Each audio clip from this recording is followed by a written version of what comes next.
Good morning. We're going to get started this morning with an invocation from Pastor Angela Presley of Crossings Community Church, and that will be followed by the Pledge of Allegiance led by Grace Kimball, Jean Vaughn, and Emma Dubé, nice, from Girl Scouts Troop 3469. Please stand. Mayor Holt and City Council members, thank you for all the ways that you serve our community. It's a privilege to pray over you this morning. Let's pray.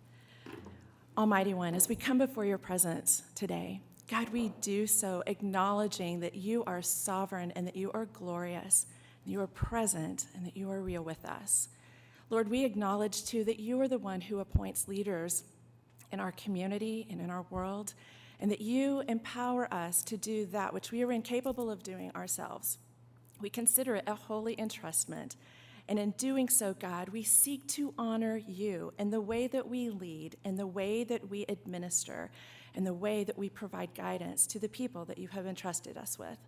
So I pray over our mayor and over our city council as they process and go through all of our policies and the things that speak to and really care for the people of our city and our community.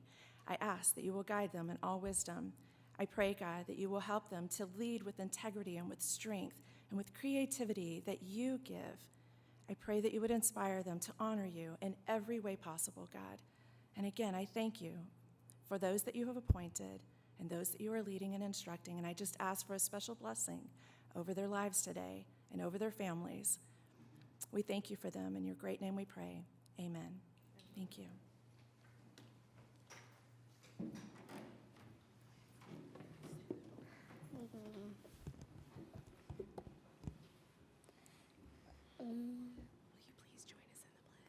Will you please join us in the pledge? I pledge allegiance to the flag of the United States of America and to the republic for which it stands, one nation, under God, indivisible, with liberty and justice for all. Now the flag.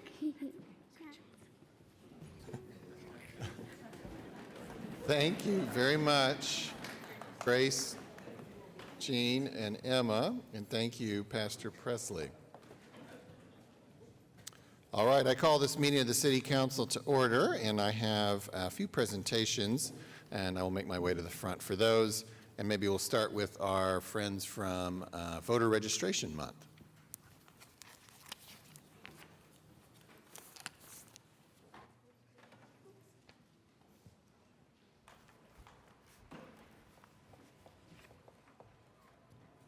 Yeah, come on forward.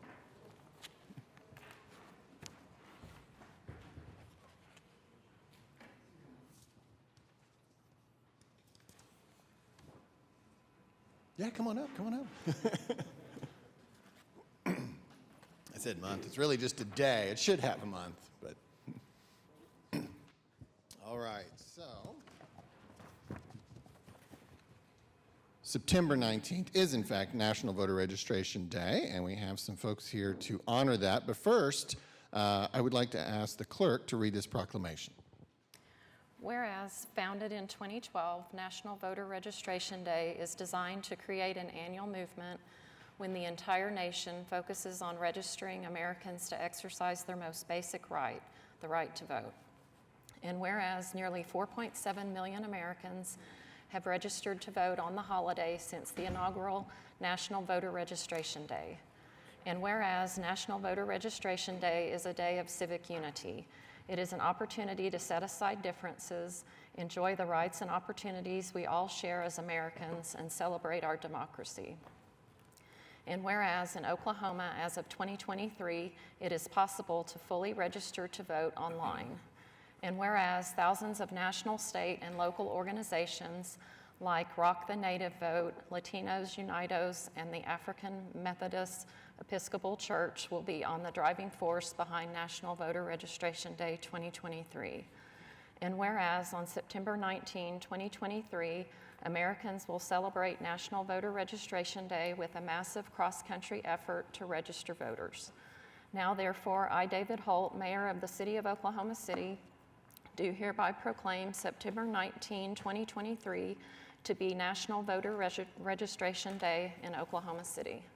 Thank you. Well, we sure appreciate your efforts, and I know they've been going on for years. You were here in the past, I think, and so we're very grateful. And I made sure that whereas was in there about registering to vote online, because that is a new service this year that is fully available statewide, and actually started with a bill I authored 9 years ago. So sometimes you have to be persistent, but it finally got done. We'd love to hear a few words from Ruth Roth, who has joined us here this morning and has kind of been nominated, I think, by the group to speak. Thank you so much. Thank you, first of all, Mayor Holt, for doing this resolution for us. We are just very proud to be part of National Voter Registration Day. So on behalf of the Oklahoma State Conference, African Methodist Episcopal Church lay organization, and those who are partnering with us, we are just delighted to be able to offer this opportunity to people throughout the state of Oklahoma. We're also partnering with some of our universities and colleges to do voter registration on campus. It is wonderful that we can now do it online. So we encourage you, if you're not participating, to just do something locally or online to get people registered to vote. It's the mission of the AME Church. One of our focal points is to do voter registration and voter education.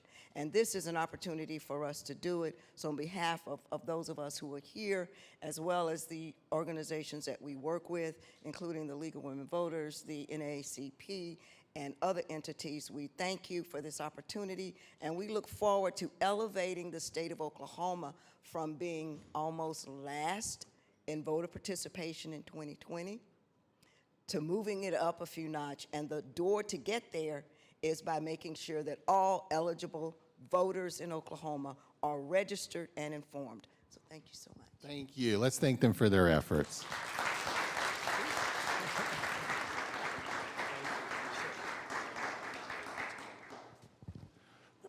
All right, why don't we have our Employee of the Month come forward? Sharon?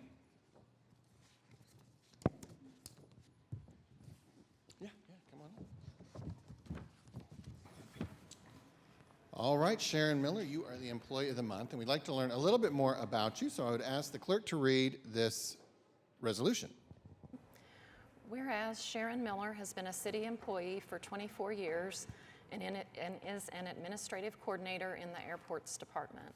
And whereas Sharon Miller manages the daily operation of the airport's badging office, overseeing a staff of 2 with duties that include coordinating tenants who authorize ID badges for employees, daily submission of badge application information to the TSA, and serving as the de facto IT support for Microsoft Access.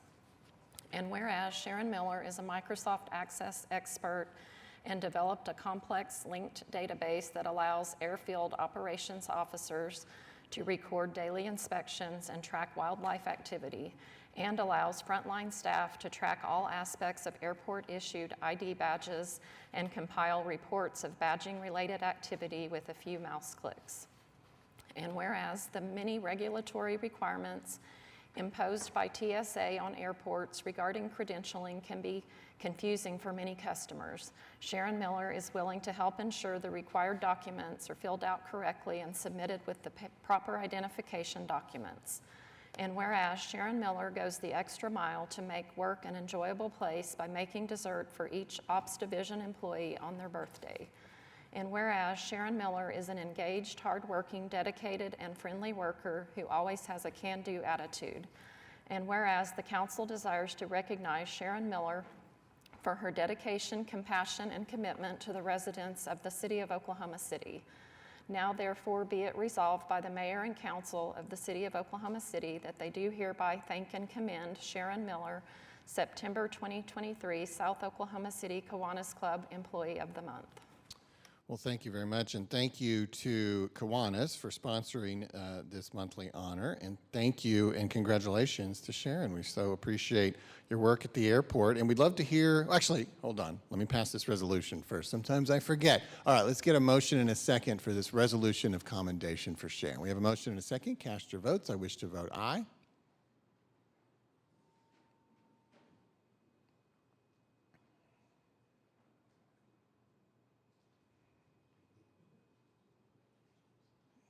She pointed at you. Huh?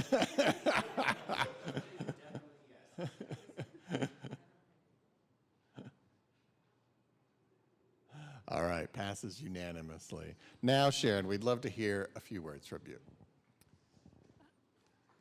I'm not good at this, but I'd like to thank everyone for this. It's an honor to be nominated and to receive this award. I appreciate my boss, Jim Thrash. He's the one who nominated me. I've worked with the city 24 years, been at the airport for 15 of that. Thank you so much. I appreciate it. Yeah, well, thank you. Let's hear it for Sharon. Thank you so much.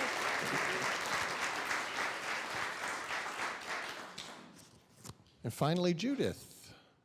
Come on up. Judith is our Teacher of the Month. And we would like to learn a little bit more about you as well. And so I would ask the clerk to read this resolution. Whereas Judith Huerta has been named Teacher of the Month for September 2023 by the Oklahoma City Public Schools Foundation and Rotary Club of Oklahoma City. And whereas Judith is an English language learner and bilingual teacher at Taft Middle School who recognizes that students' needs are not solely academic. She acknowledges their individual circumstances and supports them by meeting them where they are. And whereas Judith believes it is the purpose of educators to validate student experiences and engage them in teaching methods that involve play and allow for mistakes.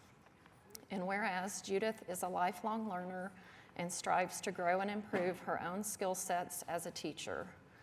And whereas Judith builds relationships with students and families by sharing her personal journey about coming to the United States, as well as the hardships and opportunities she has experienced. And whereas Judith advocates for the members of her community at Taft Middle School. Now therefore be it resolved by the Mayor and Council of the City of Oklahoma City that they do hereby recognize and commend Judith Huerta on her selection as September 2023 Teacher of the Month by the Oklahoma City Public Schools Foundation and Rotary Club of Oklahoma City. Well, thank you, and thanks to the Rotary Club for sponsoring this monthly award. This is a resolution, so we want to make sure that we can, yeah, it's kind of a game show, so if you, all right, we've got a motion and a second. Cast your votes. I wish to vote aye. All right, passes unanimously, Judith. Well, thank you for what you do for the kids of Oklahoma City. We're very grateful, and we would love to hear a few words from you this morning. I'm glad you voted before I talked. So my name in Spanish is Judith Huerta. Huerta meaning orchard in English, like area of growth. Indigenous roots for my last name, which is what we get, like different kids coming in from different countries. It's an honor to be able to work with them. Like the proclamation said, I didn't write it, I promise, it wasn't me. But I'm grateful to the students. It's an honor to be working with them. I learn from them every day, and sometimes they learn from me. But I'm grateful for them and for their families who continue to provide the support that we need, and being in our district and paying taxes. And I wouldn't mind seeing you if we do need subs. So if anybody is willing to volunteer as a sub, we can use your help. Thank you. Thank you. Let's hear it for Judith. That is yours to keep. Thank you. Thank you very much.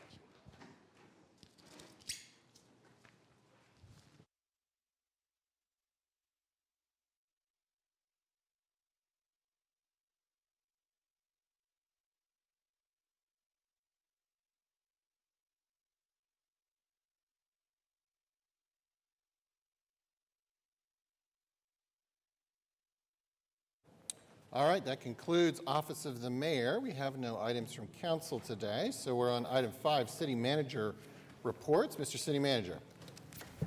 Thank you, Mayor. We do have Zach Craig here with the Convention and Visitors Bureau to give us an update and report from the Convention and Visitors Bureau.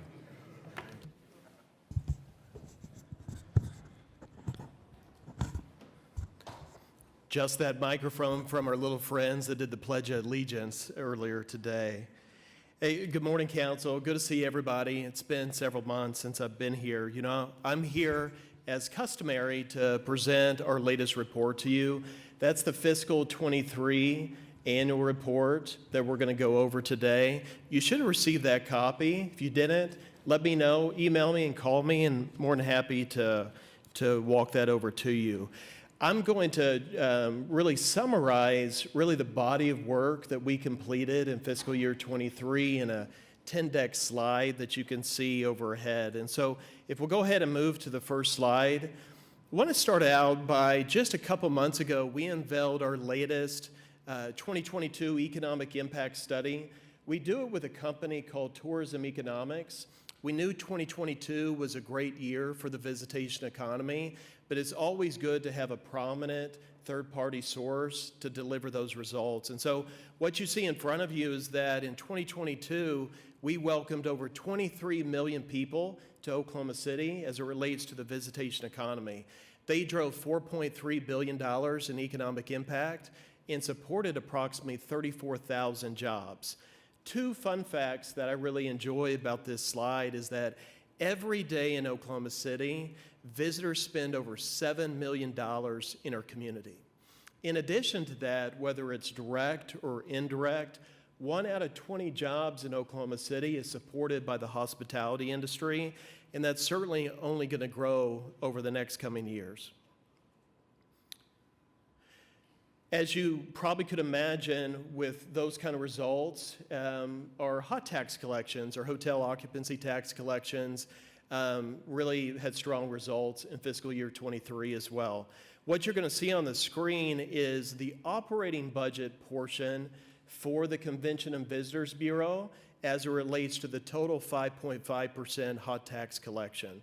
We received, or the city received, $6.7 million from hot tax collections for the operating portion in fiscal 23. If you look at fiscal 24, you'll look at how we set the professional services agreement. Just with some of the uncertainty that we have with the upcoming economy, we set it at 5.7. But something to make a note of, that number right there is flat if you go back over a 6-year stretch.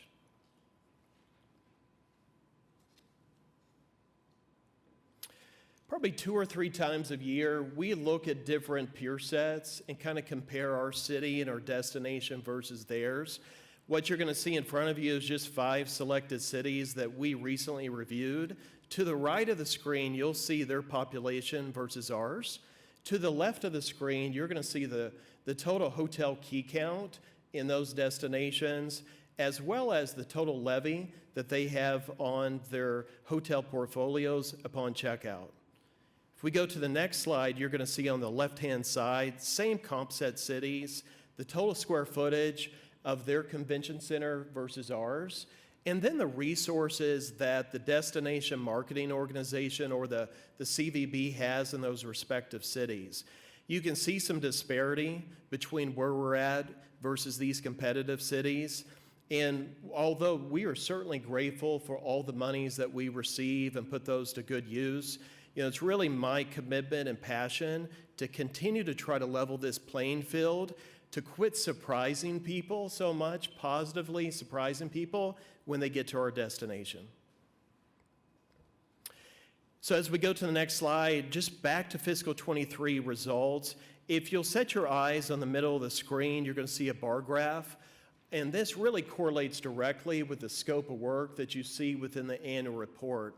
You'll see some all-time highs as it relates to production with a variety of segments: convention sales, sports, equine sales, direct tourism sales versus previous years. At the bottom left, you're going to see the total amount of attendees that we welcome to our beautiful convention center in fiscal year 23.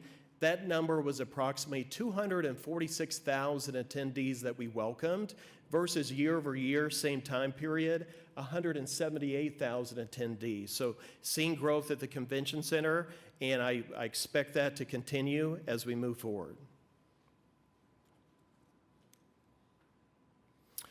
So I'm not going to get to all the key wins in fiscal 23, but I want to highlight a few of those. Since we've got a picture of Mayor Holt and Bart Connor up on stage on this screen, I want to start off by end the year, for the year, with Bart's help. We solidified the USA National Gymnastics Developmental Championships. It was held in May at our convention center. In addition to that, some of the production in 23 was some of these other citywides that you see, notably the American Society of Plumbing Engineers. We have Sam's Club coming up, and just a slew of other citywides that are going to compress our city and create economic impact. I think I would be remiss if I didn't say, as it relates to key wins, kind of look outside the quadrant of downtown. I mean, we have so many wonderful demand generators year-round at USA Softball, the Oklahoma City Fairgrounds, the Boathouse District, and if we look at the northwest side of our city, another example is Cameron Park, and really all the demand that they create year-round. Just appreciate those partners. Yeah, I want to thank you all. Last year, around this time, a little bit earlier, you deployed American Rescue Plan monies to our organization. We immediately put those to good work. You know, one thing that I saw and the team saw was a great void in images and video content, especially with our new infrastructure about our city. So we got our heads down and really worked on new production for our city. We've used it in a regional marketing capacity, a drive market capacity, but maybe more importantly is we've just used it as a community asset. We get calls, it seems like every day, whether it's a private business, it's economic development, it could be our film industry, wanting to have assets in video content so they can push out to their respective audiences to spread the good word about Oklahoma City. Not only is paid media important to our organization, but certainly with the size of organization that we have, earned media is just as important. Lindsay and Jenna on our team do a fabulous job pitching national publications. We also year-round host influencers and travel writers into our market so that they can go back and spread the good word about Oklahoma City. I want to end with these two slides and let you know about some of the focus in fiscal year 23 that we've taken as it relates to not only trying to sway people to come to Oklahoma City for a visit, but also once they get here, really elevate that experience. And so a couple of initiatives that we've launched, one I've previously talked about, is back in January, this digital city guide. The QR code's up there. I bring it up again because we continue to put new content out there. We continue to add new districts, restaurants, and attractions, and we're really getting a lot of great results from it. At the top left, in May of 2023, we unveiled a new destination training platform called OKC Insider. And thanks to Mayor Holt for doing a video for OKC Insider, we've had over 300 participants. What I'm really proud about is not only the hospitality community embracing this initiative, but again, the nonprofits, the private businesses. Even we get calls from new residents to the city that really want to get up to speed on what there is to do and see and explore in Oklahoma City. And so it's been a great tool for us. And then finally, the final slide is our latest initiative. Again, thanks to ARPA monies, we have just recently unveiled what we call our Visitor Center on Wheels. You can see a picture there. It's our mobile visitor center. And the thought here is really to take this mobile visitor center to visitor-centric areas of the city and really elevate the experience and really broadcast really all the good things that's going on, again, within all the quadrants of Oklahoma City. We've hired a visitor experience manager, and just look out for it over the coming months. We hope it delivers a lot of great results. And so with that, I'm going to pause. If you have any questions for me, certainly open to any of those questions at this time. I have just one, and it's probably a continuation of the question I ask every time I see you. But I see a variety of different things that are taking place, but I still am not seeing a diversity of our conventions pertaining to, as far as, our communities are concerned. And I know for me, it's important to see and understand that when we welcome conventions, it's not just a certain type of convention. Whereas, again, I don't see any of our fraternity sororities, any of our NAACP conventions, any of our Congressional Black Caucus, whatever the case may be. I don't see any of those types of conventions or cultural celebrations in this report. So, and I know the last time we spoke, and you spoke about these things that were happening, that we were going to have a conversation. I still am waiting on that to understand from my perspective who we can continue to talk to about how to engage more of our community in these types of events. And the last time I know we spoke, I had some folks that were still concerned that they were being given a price that was not compatible as someone that did not look like them for a same type of event. So that's a grave, continues to be a concern for me. As we continue to say, visit Oklahoma City, we want to make sure everyone, even the locals, can enjoy what Oklahoma City brings. Thank you for the comments, and it's really timely. I got off of probably an hour call yesterday with one of our commissioners with Visit Oklahoma City, who oversees the contract. And really the focus is from a DEI perspective, what are the initiatives that we need to look at? And do we, and this is all in infant stage, really need to create a DEI committee and really put some focus around intentionality around 3 or 4 pillars. But one of them is intentionality around the groups that we proactively target and bring to Oklahoma City. And so I'm really excited about those conversations. You will see that in a near commission meeting as a standing topic, and really excited where we go with that. I think this convention center is not only just about economic impact for our city, but the question that I always come back to is how can we strategically use it for a variety of endeavors and to make sure it's inclusive for our entire community. And so anxious to talk with you a little bit more about that committee and that commissioner and our conversations, but I really like where it's headed. Thanks, Zach. Thank you all. Thanks, Zach.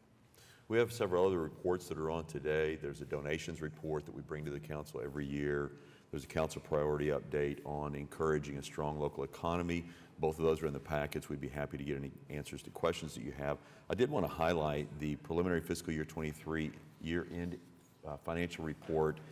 Basically, we provide quarterly these budget to actual reports, so it's a cash basis report, but focusing on the general fund, our largest operating fund. We finished the year with $4.4 million over target on revenues. We were $18 million under target on expenses. Part of that is rolled forward. Part of that fund balance will be rolled forward and used as fund balance in this current year for items that we had contracted but hadn't made payments on those yet. So that's about $4.5 million. So in total with this report, and this is an interim report, we'll have the final report in December, the final financial report, but we should be adding about $18 million to fund balance. With our policy, our fund balance policy, it says we'll have a maximum of 22% held in our fund balance, and then anything over that is transferred out to our capital improvement fund for maintenance and operations of our facilities. So that'll allow us to transfer about $13 million over to that fund this year. So it's a really great way to end the year. We've got a strong start to this year, but just wanted to provide that report. And that's all that I have, Mayor. All right, thank you. Item 6 is Journal of Council Proceedings. We have items A and B we could take with one motion. Got a motion and a second. Cast your votes.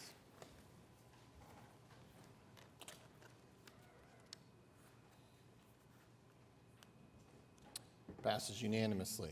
Item 7 is request for uncontested continuances.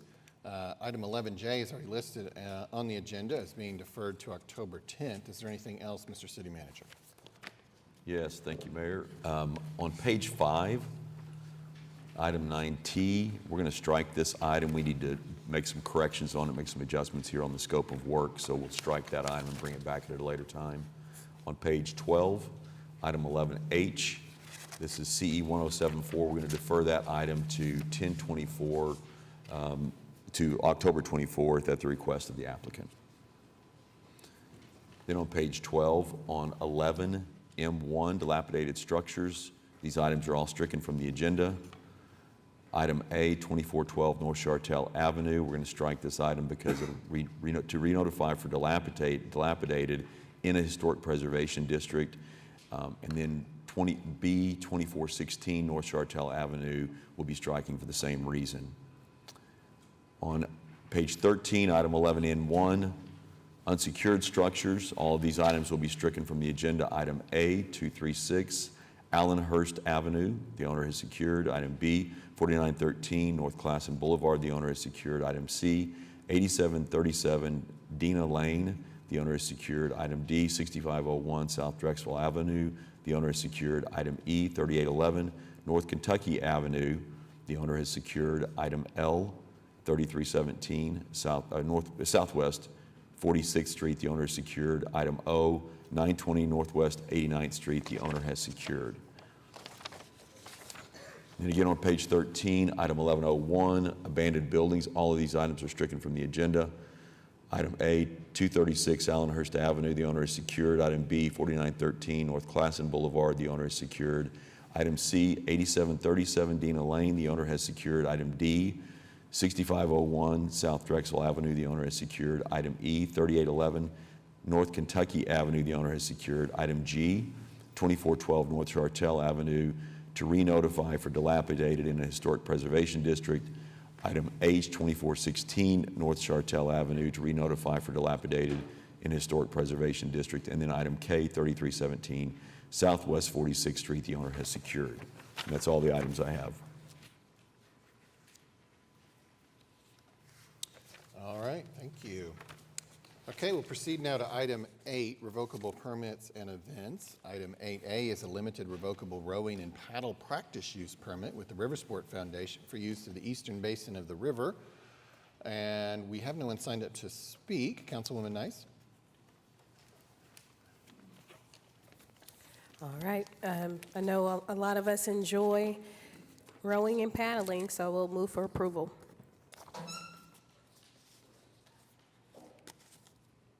We have a motion and a second. Cast your votes.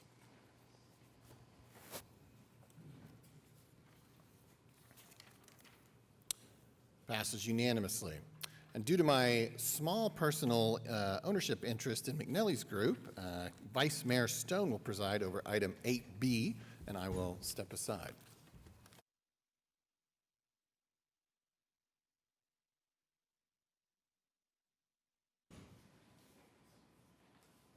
All right.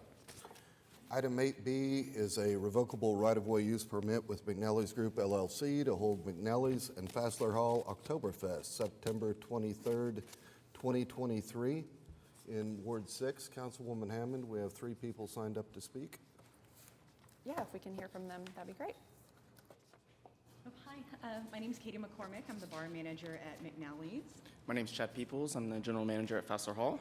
And yeah, we're just here to ask permission to close down a small portion of Walker just north of Park Place, just to about the end of our property right there where Plant is, that little alleyway.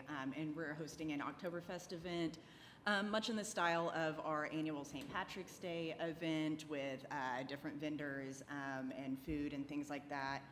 Enhanced security. One small change though, this will be a family-friendly event, so we plan to have a lot of non-alcoholic options and other events such as wiener dog races, keg rolling, we'll have a stein hoisting contest, a ceremonial keg tapping, and different polka bands playing throughout the day. And we're happy to answer any questions that you guys might have. Can we hear from anyone else who signed up to speak? That would be Joy Reardon. Okay, yeah. you can come on.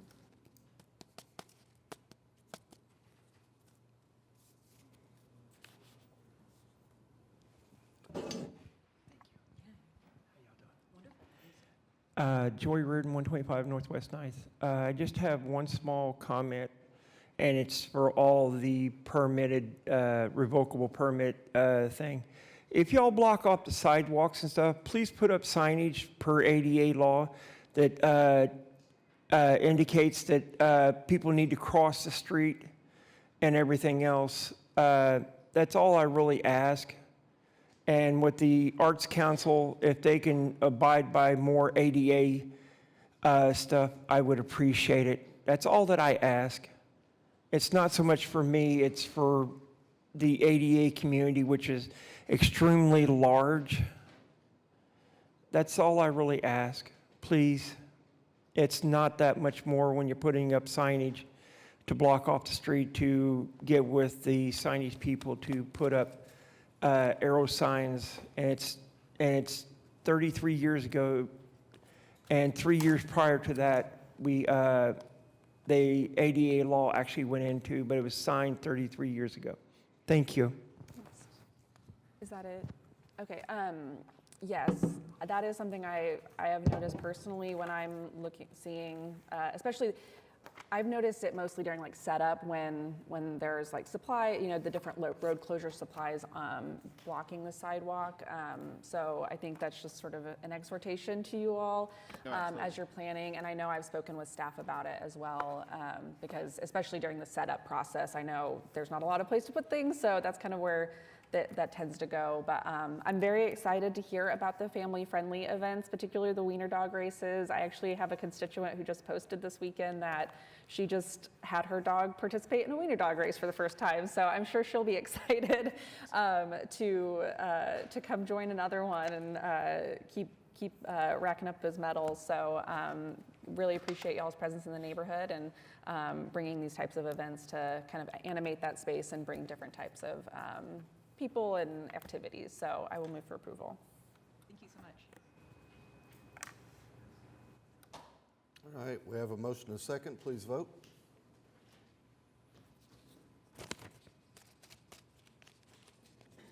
The item passes. Thank y'all. Thank you. Thank you so much. Okay, thank you. We're on item 8C, which is a revocable right-of-way use permit with Uptown 23rd District to hold Uptown Outside on September 23rd. And we have a couple people who have signed up to speak, Chelsea Banks and Kendall Bleakley. I don't know if you're together. It looks like you are. Okay. Go ahead. Good morning. I'm Chelsea Banks. My name's Kendall. So we're here today to hopefully bring back our second Uptown Outside. We came last year to get our first event off the ground. It's a really great opportunity for us to celebrate all of our businesses in the commercial district of Uptown 23rd. So on September 23rd, either before or after you visit McNelly's, get yourself over to Uptown, and we'll be closing the streets. We'll have live music in the streets. We have several of our businesses in the area are actually coming outside to participate either with food or a skate park or all kinds of cool things to really get the community back into the streets of Uptown. This event is actually really important for us as a district for placemaking activities. Over the next couple of years, we will be undergoing a lot of streetscape enhancements that will change the nature of the street for pedestrians and cars. And to Joy's point, we really want to make sure it's accessible for everybody, not just humans on foot, but on bike, on any other way. So Uptown Outside is an opportunity for us to celebrate the diversity of Uptown, but also the future of Uptown and what it looks like to be super multimodal, super really just for the humans that live there. So we're really grateful. We hope you come. It should be a really awesome family-friendly event in Uptown. I'll just add that it starts at 4 and ends at 10. Thank you. All right, well, thank you. This is in wards 2 and 6, so feel free to jump in. Well, I just want to congratulate you all on the concept itself and just bringing attention to how that area was once upon a time intended, and I'm just so proud of the work you all are doing, and I can't wait to join you all that night. I think I'm... Oh yes, James will be our MC. Hi, hello. I'm going to do a Google search of every dad joke I can. So everyone on, you're welcome, Todd. We'll see you all there, and I'll move with, for approval.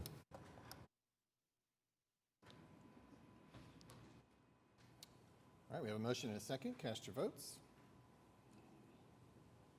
Passes unanimously. Thank you. All right, we'll now recess the council meeting and convene as the Oklahoma City Municipal Facilities Authority, where we have items A through F we could take with one motion.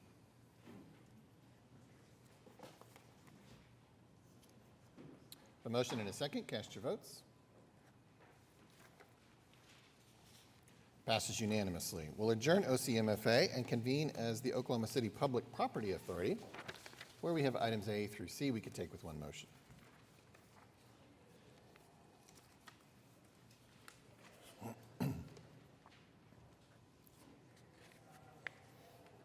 A motion and a second. Cast your votes.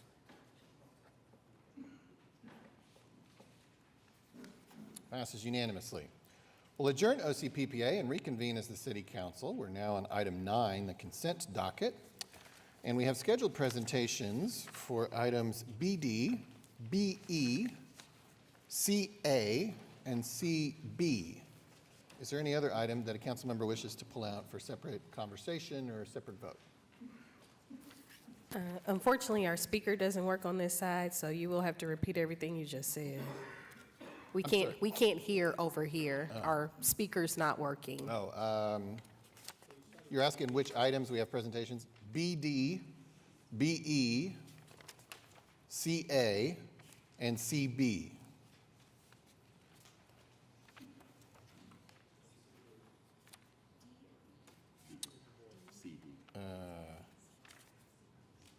CB, I'm sorry. No, CB radio. Is there, I didn't know, is there something we can look at? Did you know there's? Yeah, they're looking at it. We will need to vote separately on item S. S is in Sam? I'll need to step out.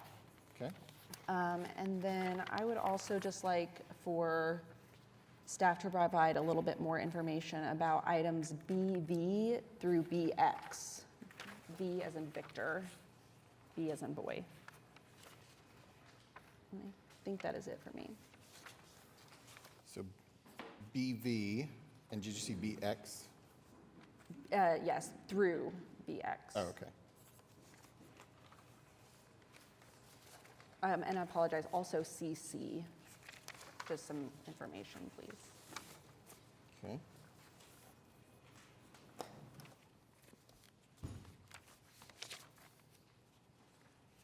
All right, anything else? Well, why don't we handle the separate vote, which is also the first thing anyways, so we'll do that first. So this is a separate vote for item 9S, a renewal of professional services agreement with Mental Health Association of Oklahoma for the Better Way program. Take a motion on that. The motion and a second. Cast your votes.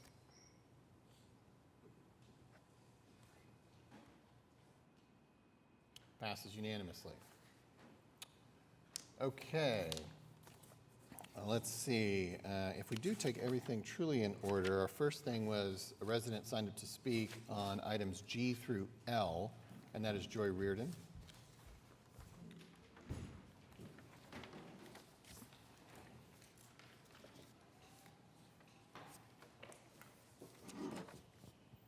Hello.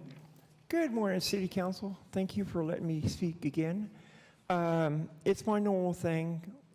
Resources and stuff, I look at all the permits and stuff, or the zoning and all that. Some of them are good, some of them bad, but if y'all could please, with the, just slow down a little bit on the building out of, further out and stuff. Thank you. Why don't you stay there, Joy, for 9V? This is Neighborhood Services Organization grant. 9V? You signed up to speak on that? Yeah, 9V is the one that Councilman Hammond is wanting to speak on or more information or the rapid housing, rehousing and stuff. I'll bring up the incident that I had on Saturday with one of the residents of our building for their program and stuff. And then the BE, I think it was. Yeah, if you want to go ahead. you'd also BE sign up for is why we keep giving private developers public funds. Can they do the project if they didn't get the public funds? I understand that we want to bring businesses and stuff into the city, but if we keep giving them money and stuff, I know they have to meet a certain threshold, but it's, I don't know everything, and there's probably a bunch of citizens that watch us online don't know all the ins and outs of the TEs or whatever it is, or not the TEs, but the TIFs and all that. If we could explain it and stuff. And I've been coming here for years, and I still don't know what TIF is and all that, the ins and outs of that. If we can explain that, it would be nice. So the average citizen in Oklahoma City would get a better grasp of where their tax dollars and stuff are going. And I think there's one more, but I can't remember what it is. That was all you signed up for. Okay, and then on the 10 or 11, the other zoning is the same thing. So. All right, we'll consider that done then. All right, thank you. Thank you. All right, 9W is something that Georgie Rasco has signed up to speak on.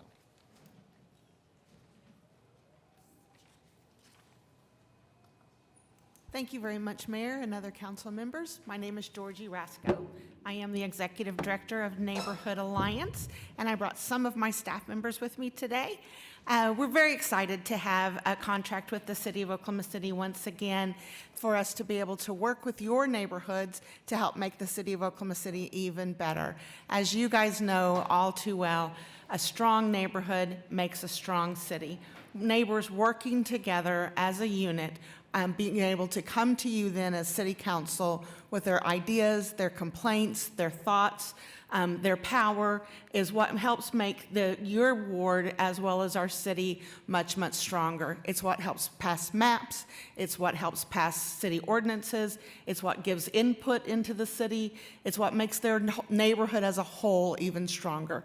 And that's what we at Neighborhood Alliance try to do, is we try to educate neighbors on how the city works so that they can do their due diligence and not just pick up the phone and call the mayor because their neighbor next door is not pulling their trash cans back on time.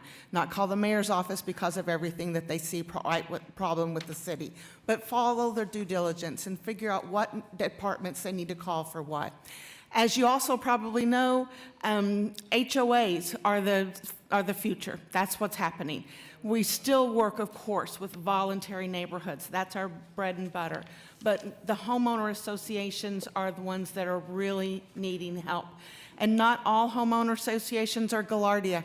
Not all of them are rich and have a lot of money to have lawyers. We know our step, we know our place. We are not attorneys, we're not giving them legal assistance, but we are trying to help them be the best neighborhood they can be. They still need to have the same help that other neighborhoods need, and that they need to be able to work together to have a good board and to be able to solve the problems that they need within their neighborhoods. So we're still working with that. In the contract this year, we're doing a lot more digital platforming, doing a lot of work in that we're doing short 10 to 15-minute educational programs that can be shown on digital. We're totally redoing through an ARPA grant, thank you, our website so that we can show those not only on social media but on digital form. We're doing some of our old-time favorites as well, as such as Neighborhood Leaders for Today, a 7-week class that teaches people everything they need to know about how the city works and how to be a great neighborhood leader for both voluntary and mandatory associations. So we're looking forward to working with you once again.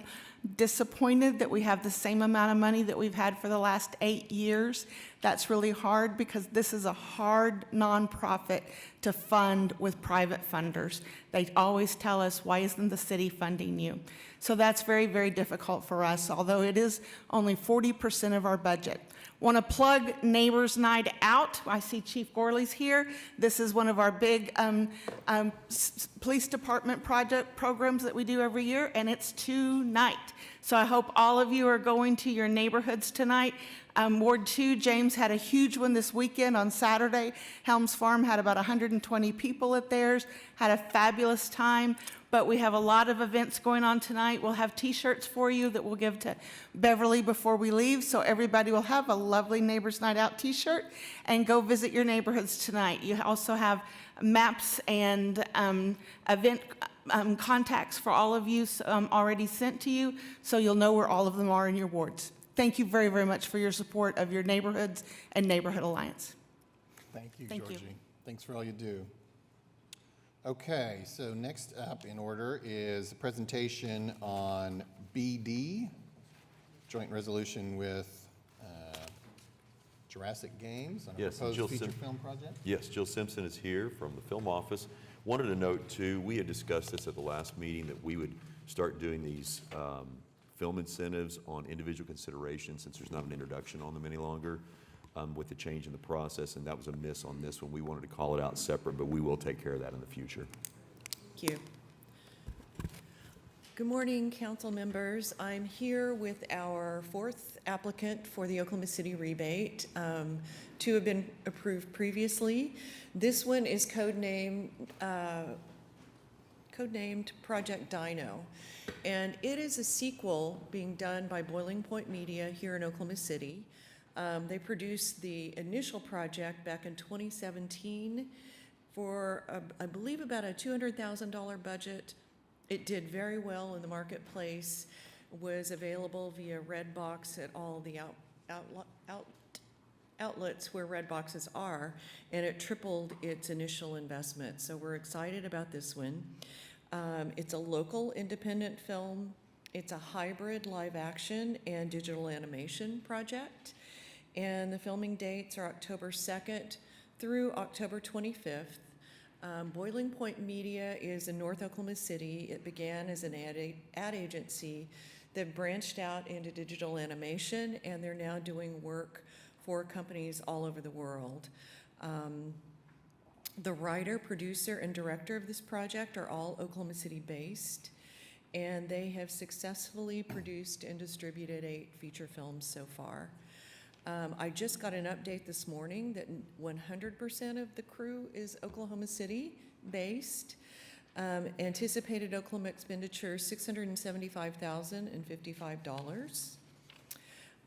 That will qualify them at the 5% level for the rebate, and their expenditures with at least $500,000 qualify for them for that. 100% of filming days in Oklahoma City. They're conducting post-production in Oklahoma City and recording and producing music, which are really important to us. There's a new company that set up shop at Boiling Point called OK Sounds Good. So that's a piece of the industry that we really want to grow because it's quality, high-paying tech jobs. Recommended rebate allocation for this project is $33,753. And then by the numbers, 120 local hires, 2160 what we call man days, which is the total work days when you take the number of crew times the number of production days. Again, 100% Oklahoma City residents at this point are the crew. Qualifying labor expenditures, a little over $170,000. 18-day production schedule, all of those days in Oklahoma City on the virtual, in front of the Boiling Point Media LED volume screen, which is high-tech, cutting-edge technology where you can look like you're anywhere in the world and film on their beautiful new screen. 100 days of filming within Oklahoma City limits, 100% Oklahoma City crew. Let's see here. All of the vendors are going to be local to Oklahoma City, and 93% of the tech talent is also from Oklahoma City. So this is another example of a really great homegrown project from a company with a good track record. Their total economic output for their expenditures will be $1.5 million.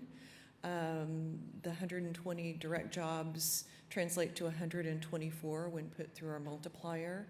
Labor income of $391,135. And their qualified expenditures of $675,055 equate to taxable expenditures of just under $24,000, and below the line or crew salary and per diem, roughly $75,100. Does anybody have any questions or comments? Thanks, Jill. Okay. Thank you, Jill. Thank you. We also have a presentation scheduled on item BE. Joanna McSpadden, our Economic Development Manager, will introduce this item that's an allocation of TIF2 funds. Yeah, so just Joanna McSpadden, Finance Department. This is an allocation from TIF2 not to exceed $1.9 million. Of that, 1.5 is proposed to be provided upon completion, and the $400,000 would be pay in, pay out of what they generate through the remainder of TIF2, which we expect to be about 2 years once the project is complete. And I'll have Kevin Harris come up and run through the presentation.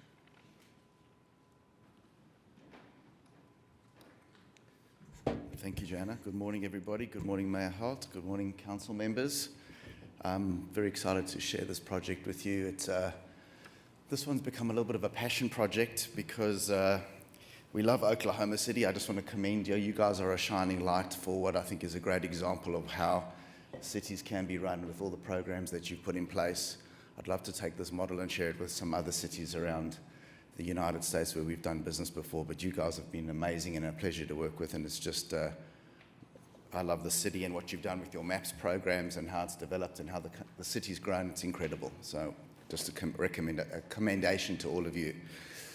Let me just tell you a little bit about us. We've been in Oklahoma for quite some time. We are long Oklahoma. As I said, we love this place. We want to continue to build our asset portfolio here because just everything works and everything works well.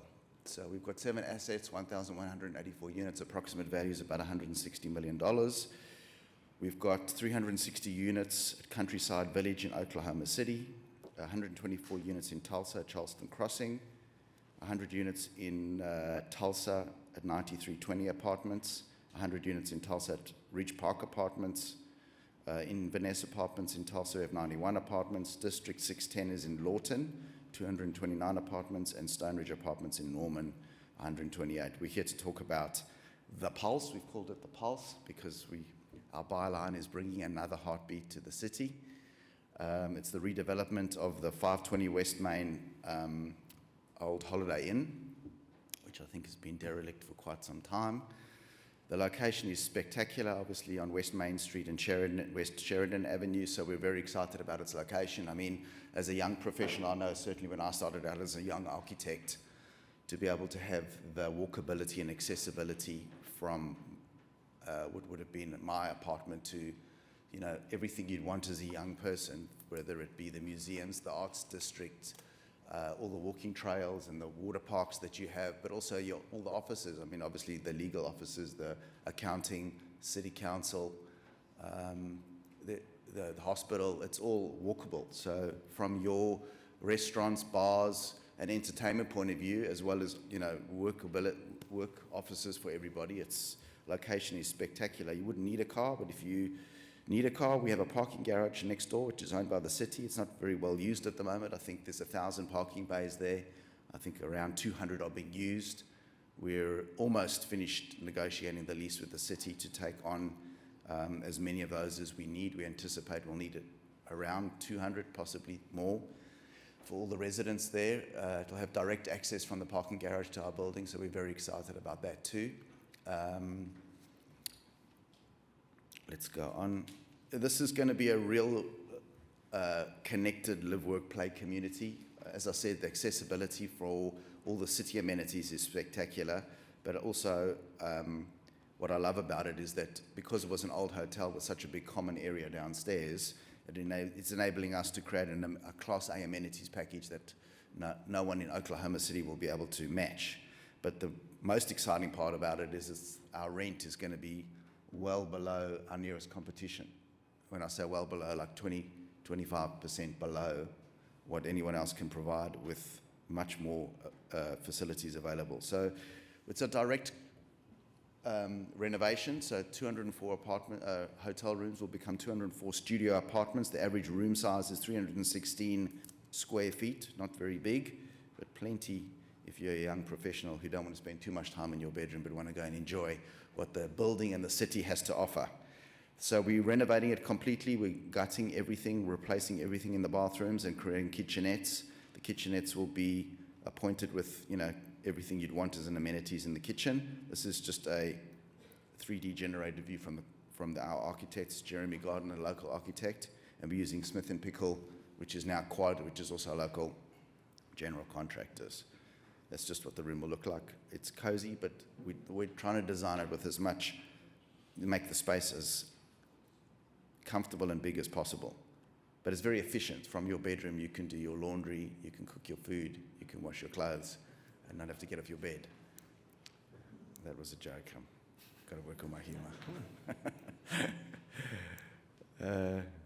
This is the amenities package. I love this amenities package. I wish I had an amenities package like this when I was a young professional starting out. But because of the space downstairs, obviously there's lots of room to work with. We've got an indoor multi-purpose court, which, I know pickleball's become quite a thing here. So we can have an indoor pickleball court. That court will be able to be converted into most other indoor sports courts. It's going to have a big gym, so that could potentially provide a revenue stream to an outsourced lease for a gym operator, but it might just be it might just be run in-house. The two things that I also love is that there's two opportunities for retail. I would anticipate it'll be restaurant/bar, which will serve the 204 apartments above, but because it's on West Main Street, it'll lend itself to an outdoor garden, and obviously I think it'll be a destination for a lot of people to come to as well. An incredibly well-appointed clubhouse, business centre, shared office space, pet grooming. It's a big deal these days, people and their pets. Bicycle storage and charging, state-of-the-art fitness centre, modern pool and barbecue areas, dog park, media rooms, events area, laundry facilities, packaging centre, storage cages, on-site management, on-site restaurant and bar, table tennis, pool table, bocce, cornhole, and shuffleboard. If you can think of any other amenity that I have left off, we will put it in. I think we've got pretty much everything you'd ever want to have in your apartment building. Here's some more 3D renderings of the shared office space downstairs, and the bottom one is kind of what you'll see when you walk in the door. And that's the big clubhouse area. Obviously it's going to be a great place for people to meet and with their friends and what have you. This is a breakdown of the finances. We've got a bank loan of $9.5 million. We've got a PACE loan, which is it's also a loan, but it's a green technology loan. $5.5 million. The TIF funding as proposed is $1.5 million direct, and then the other $200,000 will come off in property taxes for year 1 and year 2 if we get through both years. The equity we've already raised is $5.6 million. The building acquisition is $6.7 million. It's 33% of our costs. Construction hard cost $8.9 million. Construction soft cost $690,000. Senior lender interest reserve $650,000. PACE lender interest reserve $640,000. Closing and financial costs $270,000. Holding costs is $223,000. Our developer fee is $782,000, which is 4%. Operating reserves is $300,000, and contingencies of $950,000, bringing the total investment to $20 million.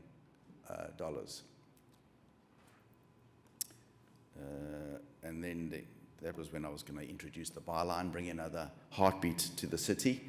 We love what this is going to be able to do for that area too. So, does anyone have any questions?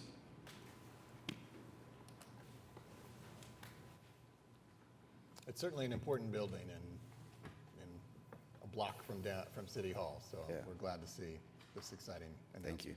Thanks. Look forward to getting started. Thank you. Thank you.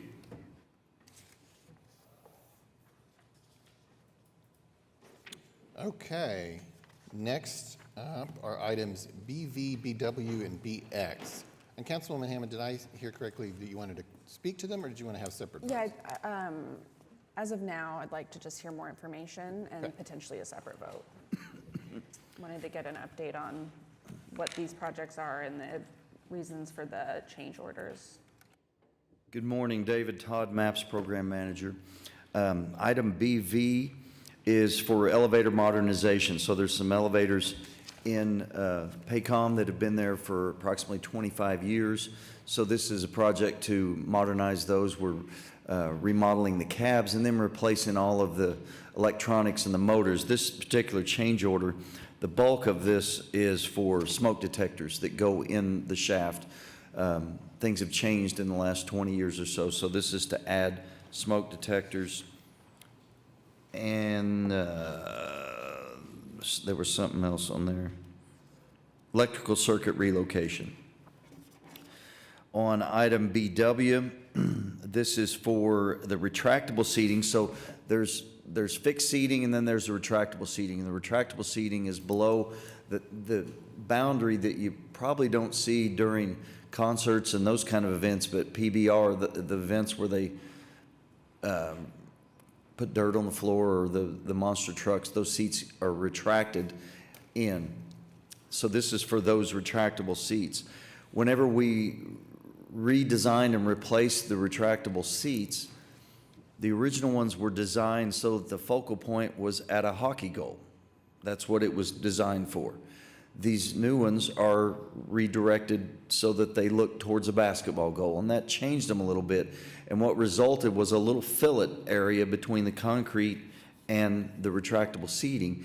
And it's really not a good place where you want people to be walking. So the bulk of this change order is for some guardrails. I say guardrails, don't think of it as highway guardrails, but some handrails that go in there to keep people from getting into that area. And then BX on the scoreboard replacement. This is for a instant replay type system. Think of the scoreboard and the electronics that go with it, like your cell phone or like your computer. They become obsolete quickly. And with the new scoreboard, there's some new equipment and new software, which, as you all know, software gets expensive too. This will allow the new scoreboard to show instant replay for all kinds of events. So that's what BX is for. Thank you. And yes, I would like to vote separately on these. I think I iterated this in a previous meeting, that this money that we're spending on the Paycom Center, in conjunction with having a vacuum of information provided despite requests about proposals about a new arena, it's hard for me to approve investments in this building when I'm not hearing information about proposals of building something new. So I'd like to vote separately on these. Okay, the request is for a separate vote, and obviously we do the whole consent docket, so certainly we can take the three together, BV, BW, and BX.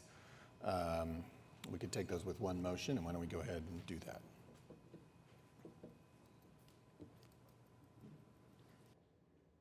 We have a motion and a second. Cast your votes.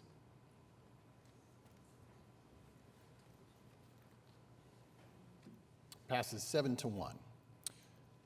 Next up, we have scheduled presentations for items CA and CB.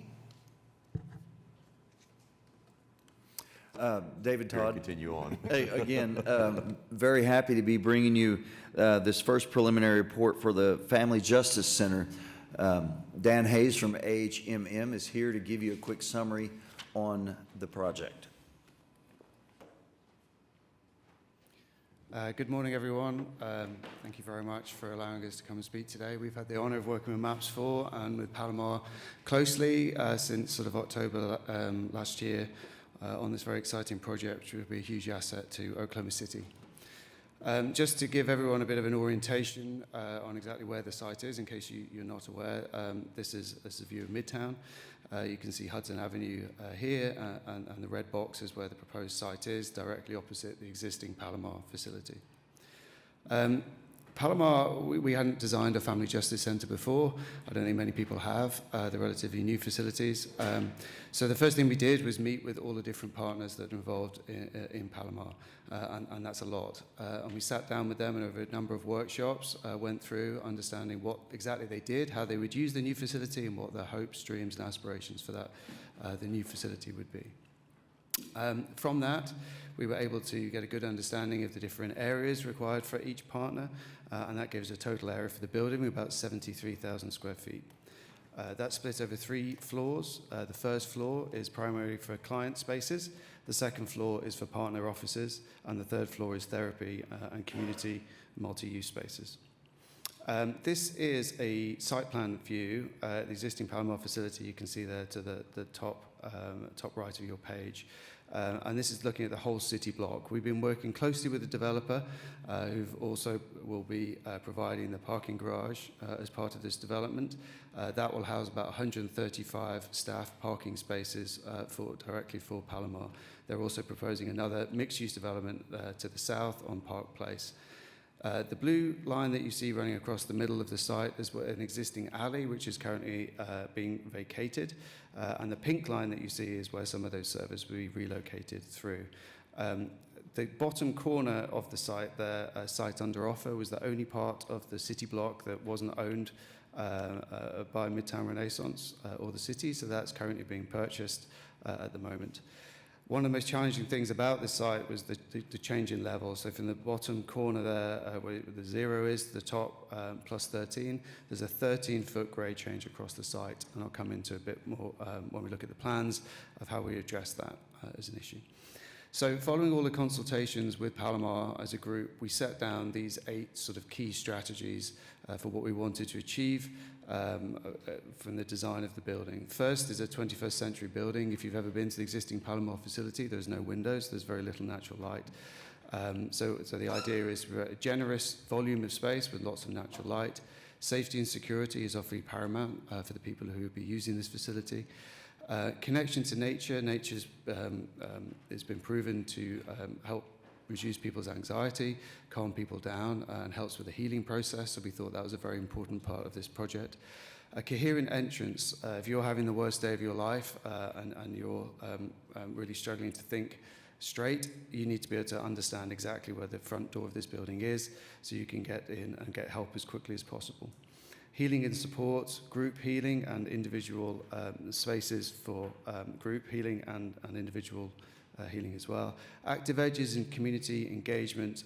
This is a building that needs to be obviously very safe and secure, but it's also a key part of Midtown and needs to react to the community and engage with the community around it. Enduring architecture, we want positive architecture for the Oklahoma City to improve the city generally. Low energy and future-proof. We know that this building will probably be out of date for the partners who use it on the day it opens, so it needs to be robust and flexible over time. So I'm going to walk you through. This is quite a complex project, and I'm going to try and walk you through as quickly as possible the different areas. This has been designed for the users of the building, and as I mentioned earlier, people coming in complete crisis. So I'll talk you through the journey that people would experience as they come through the building. So the blue that you see here, this is the main reception lobby. This is a secure space where people are screened and made sure that they're safe to make through to the rest of the building. As you move through then, all the little blue boxes that you see here are the client intake rooms. This is where clients will come. They could spend an hour here. They could spend up to 8 hours. The little pink arrows that you see, they are where we have windows that have direct views to nature into an internal courtyard that's completely safe and secure. So that connection to nature is key in every single client space.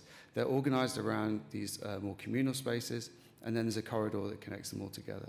We're trying to make this building feel as at least like an institution as possible, so therefore we're trying to activate this corridor space as much as we can. So off that, we have a client store. A lot of clients come with literally just the clothes on their backs. This allows them to get the bare essentials they need to support them in the future. And there's a kitchen area here where people can grab a coffee and get some food and the essentials they need as well.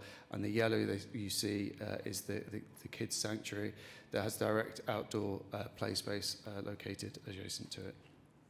Then this is where things start to get a little bit complicated, but the orange that you see down to the bottom there, the medical services, that's forensic medical and general sort of GP services. The orange that you see over to the left is pets, so people can bring their pets and have them looked after while they're receiving the care and attention that they need.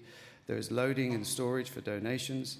And then there's an area in blue here for navigators, who are the people who will be in charge of seeing the clients when they first come through the door. And then a key component to this is on the corner, directly facing Midtown, is a community cafe that will be manned by the people, survivors of the Palomar program, and has a direct connection to the rest of Midtown, and anyone could come in and grab a cup of coffee if they need to. And behind that is a community space for community events. So that's the first floor in a sort of nutshell. Moving up to the second floor, this is, I'm not going to go through all the different boxes here, but this is primarily an office floor for all the different partners. Clients do not come up to this level. It's all pinwheels around this central space, which is a sort of cafe and breakout space. The idea that all the different partners can come together and collaborate in a much better way than they're able to do in the current facility. And then moving up to the third and final floor, this is community space. So there's a very large community room here that faces out with amazing views from the terrace to downtown Oklahoma City. And then the green that you see here are therapy rooms. All have direct connections to outdoor space, and a terrace here as well for different events. Colors are a very key part of this project, and color theory we've looked into in great depth, because obviously colours evoke different emotions in different people, and we want this to be a building for all. And we've given that great thought in the way we've layered this building up in elevation. So the first floor is proposed to be a white brick. It's safe, it's secure, it's a solid material. It also means sort of new beginnings and cleanliness. And as you move up through the building, there's different bands of green fiber cement board that evoke different emotions, so peace and healing, tranquility and growth, rebirth and renewal. So the idea is you move up through the building and you progress through the sort of Palomar recovery program, then you leave the building sort of with a new life. And that's what it can start to look like from the southeast corner from Hudson. That's another view there of the corner. That's the cafe that faces directly towards Midtown. This is you come into the building. This is the reception space, which is open and inviting, but also safe and secure, so you can hide away there if you're being chased or in other areas of crisis. And then as you move through the building, these are these spaces between those intake rooms. We have a sort of domestic feel to these spaces. They're slightly lower in floor to ceiling height. They have natural light coming in and things like fireplaces and bookshelves to make people feel more comfortable. So that's a view of those. This is then on the third floor. This is the large community space. You can see in the distance the terrace and the views of downtown Oklahoma City. We've had initial costings completed of the project. The project budget is $26 million, just over. And the construction and furniture costs come out to be about $25 million. The site acquisition of that small portion of land I spoke about earlier is about $200,000, and the utility work to close down that alley is also about $200,000. There's a number of different alternates that we're currently looking at, which are excluded from that total estimate at the moment, which you can see listed below. I won't go through them all in detail, but we'll be working through those in the next stage to work out what can and can't be included. And that's it, a very whistle-stop tour of a very complex and meaningful project.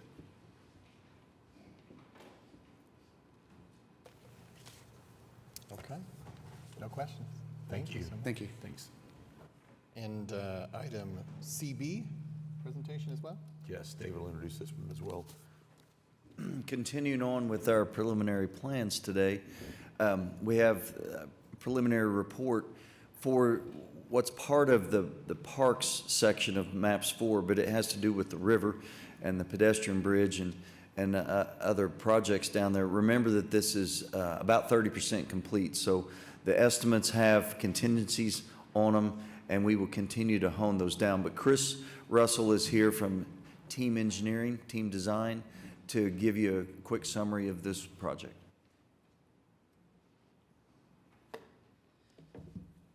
Hi, good morning. Thank you for having me.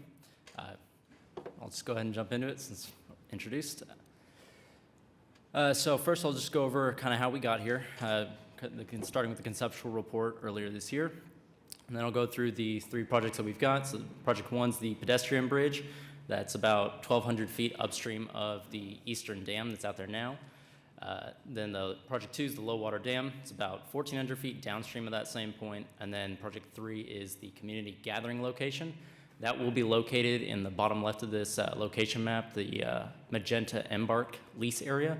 That is the same site where the separate Embark boat landing project is going to be placed.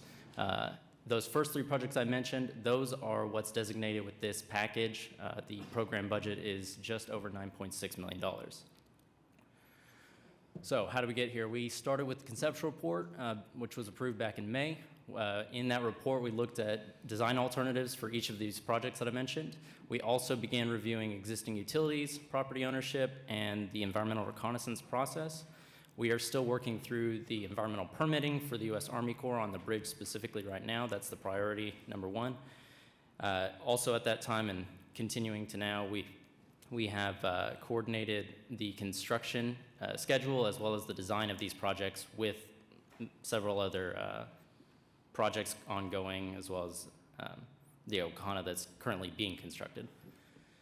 Okay, so the first project is the pedestrian bridge.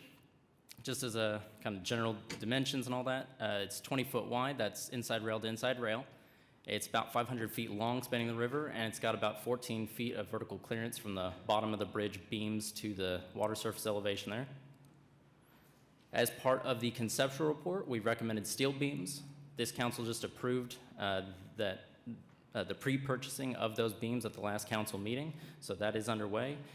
We did recommend the steel beams in part to accommodate constructibility. They are significantly lighter than concrete beams, so it helps with the contractor. It gives them more maneuverability over the water there. We also reviewed the trail connections coming off of the bridge to either riverbank. On the north, that'd be the Greenway Trail, and on the south, that would be the Okana site. All of the south connection for the bridge will occur within the Embark lease area as well.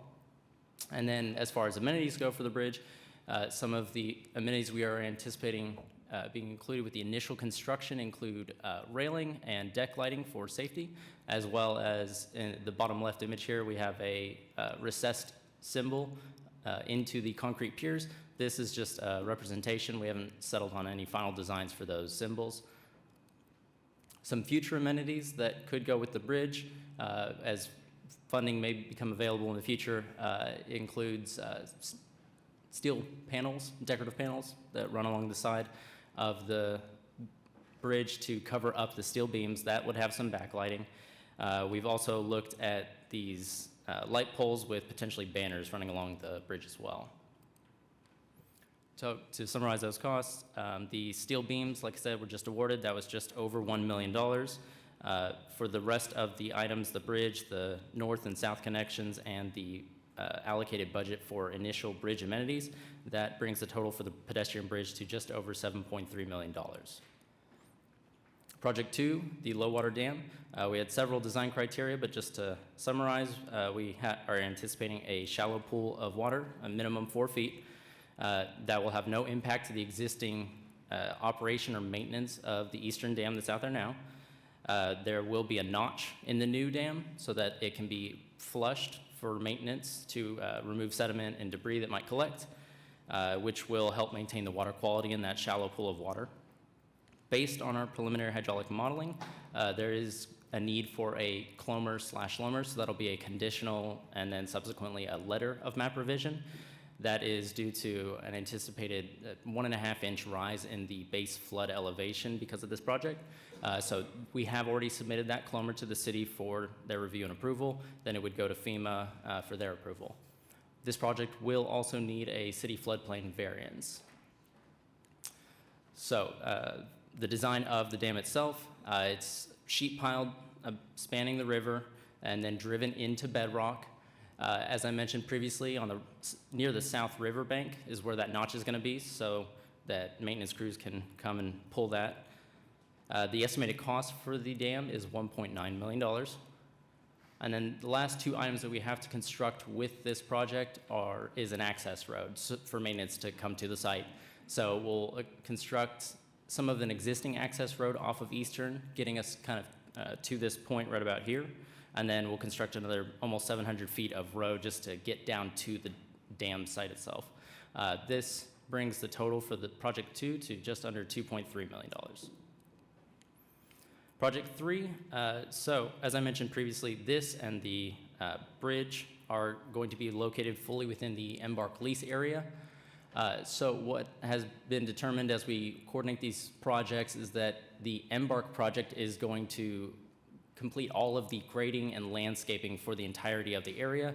What that does for MAPS 4 is that it's focused the design to just the stage within this area. So some of the design elements we have for that stage include a venue for up to 2,400 people, concrete oval stage with a roof structure, as well as some electrical power and a paved walkway to access it. The estimate for the stage design is $540,000. And then project 4, that's M4-MPR 40, that's part of this overall package. That is river beautification. The exact extents and scope of that project have not been determined yet, as the first 3 projects are the priority, and so that will be reevaluated as we get further along. So summarizing, the first 2 projects, that's the bridge and the low water dam, that is about $10,000 within the allocated budget right now. So project 3, the stage, is still designed on that estimate of $540,000. And as David mentioned previously, this is in the preliminary stages. We just completed the task 1 design report, so that will be reevaluated as we continue forward and get through each of the projects, assess the budget. And that's all I have. So if you have any questions.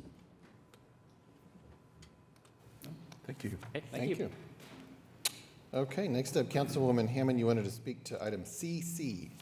Yes, I just wanted to see if we could hear a little bit more from staff on this item. It is the preliminary report for I believe it's the first phase of the sidewalks investments through MAPS 4. So just wanted to see if you could speak a little bit more to it, kind of let folks in the public know kind of what they should be expecting, kind of what the next steps are, and then timeline as well. Sure. So as you said, this is the first phase of the MAPS 4 sidewalks. They're in 3 different areas. You know, in MAPS 3, our charge was to build sidewalks along arterials, and we built mile-long pieces for many years. Now what we're doing is going back and working with planning and finding these areas that need connections and infills.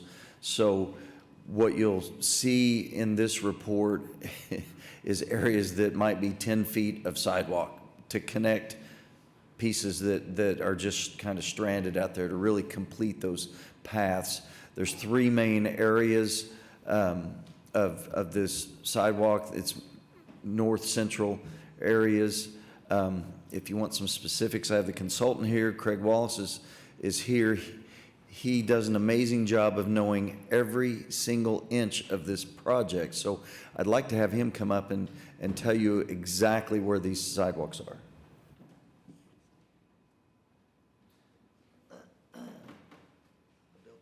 Yeah, thank you, David. Every single inch. So I'll try and answer any questions that you may have. I am Craig Wallace, principal and president of SRB, a local engineering firm here in Oklahoma City.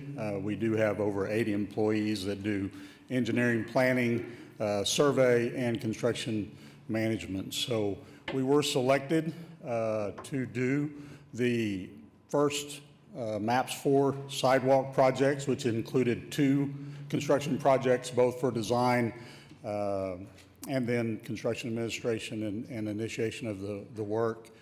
Just a little information, we were also the consultant who did the MAPS 3 master plan for sidewalk as well as the first 3 construction projects. So I think that's probably why David has that trust and faith that we can do the job. So I do have a quick presentation, and again, we'll try and go through this really quick. As David mentioned, preliminary engineering report is submitted and hopefully will be recommended for approval in this consent docket. The title plan of 30% is on your right. It is connectivity improvements along, in this instance, northwest part of Oklahoma City. Accessibility, walkability, and pedestrian safety is obviously the key to these sidewalks. The three areas that are included in this first construction project is Quail Creek, Britton Road, Uptown pedestrian priority areas. The PPA comes up quite a bit. We wonder what that is. It's pedestrian priority areas that were identified as Mr. Todd mentioned earlier by planning. Arterial collector, the residential streets, connectivity with areas, neighborhood amenities are very important. The schools, parks, amenities, and these will help connect all those. I will break those three areas down real quick so you can see where the sidewalks go. At Quail Creek, you can see on the bottom right of this particular image, you can see where Quail Creek Road ties to May Avenue. There is some structure along all of these alignments, so we're connecting existing sidewalk structures as well as connecting the amenities within the neighborhood. You can see as we get closer to Thorn Ridge Road, it goes up to Quail Creek Elementary School, so it ties that as well as Quail Creek Park, which then ties across the bridge, an existing bridge, over to Spring Hollow Road, and then it will connect there to Hefner Road. You can see the distance, about 4,000 linear feet of sidewalk in these different areas at an estimated cost of about $350,000. The second area along Britton Road, obviously is an arterial street that currently does not have sidewalk along it. You can see the pedestrian pass in the grass and along behind the back of curb. The south side, if you're familiar with this area, between Chartel East to Broadway Extension, or actually Robinson Street, is really has multiple functions. There's a lot of businesses there. There's a few restaurants there. There's a fire station there, and as it ties to the south residential area, it gives accessibility for those residents. On the north side of this, there's a multi-family dwelling apartment complex. There's a post office. Again, many different amenities in which will allow access along this corridor. On the west side of this, just a little information, Public Works is currently working on the old Britton Town Street Enhancement Project, which will also have sidewalks, so the connectivity all the way to Western will be accomplished once that street enhancement is completed as well. A little over a mile of sidewalk and an estimated cost here of about $630,000. The last area that we're going to talk about this morning, or is part of this project, is the Uptown PPA, Uptown Oklahoma City PPA, from North Classen Boulevard east to Walker. From 23rd Street, it actually will go up a couple of alignments, will tie to 50th Street. This particular area, I'll break these down into three different areas. This particular area you can see is around the Fairlawn Cemetery. From Classen Boulevard east, you can see over to Dewey, but you can see the north-south alignments as well as the east-west alignments trying to connect to 23rd Street up to 30th Street. This area, as I show all three, will be about 3 miles of road or sidewalk, 17,704 feet. The cost of this will be a little over $2.5 million. The second area that we broke down in this PPA is there by Municipal Park, up Western, east-west alignments along some of the residential streets, connectivity up to 36th Street. You can see just some of the residential streets of where there will be sidewalk added and constructed during this project. The last area, they're just north on Chartel Western, again some north-south connectivities. One area specifically there along Chartel Avenue from 36th Street north to 43rd Street is in the Crown Heights, Edgemere Heights addition. There's been a lot of discussion about how we take a historical preservation district and put new sidewalk in. There's a lot of community involvement with that, with the neighborhood association there.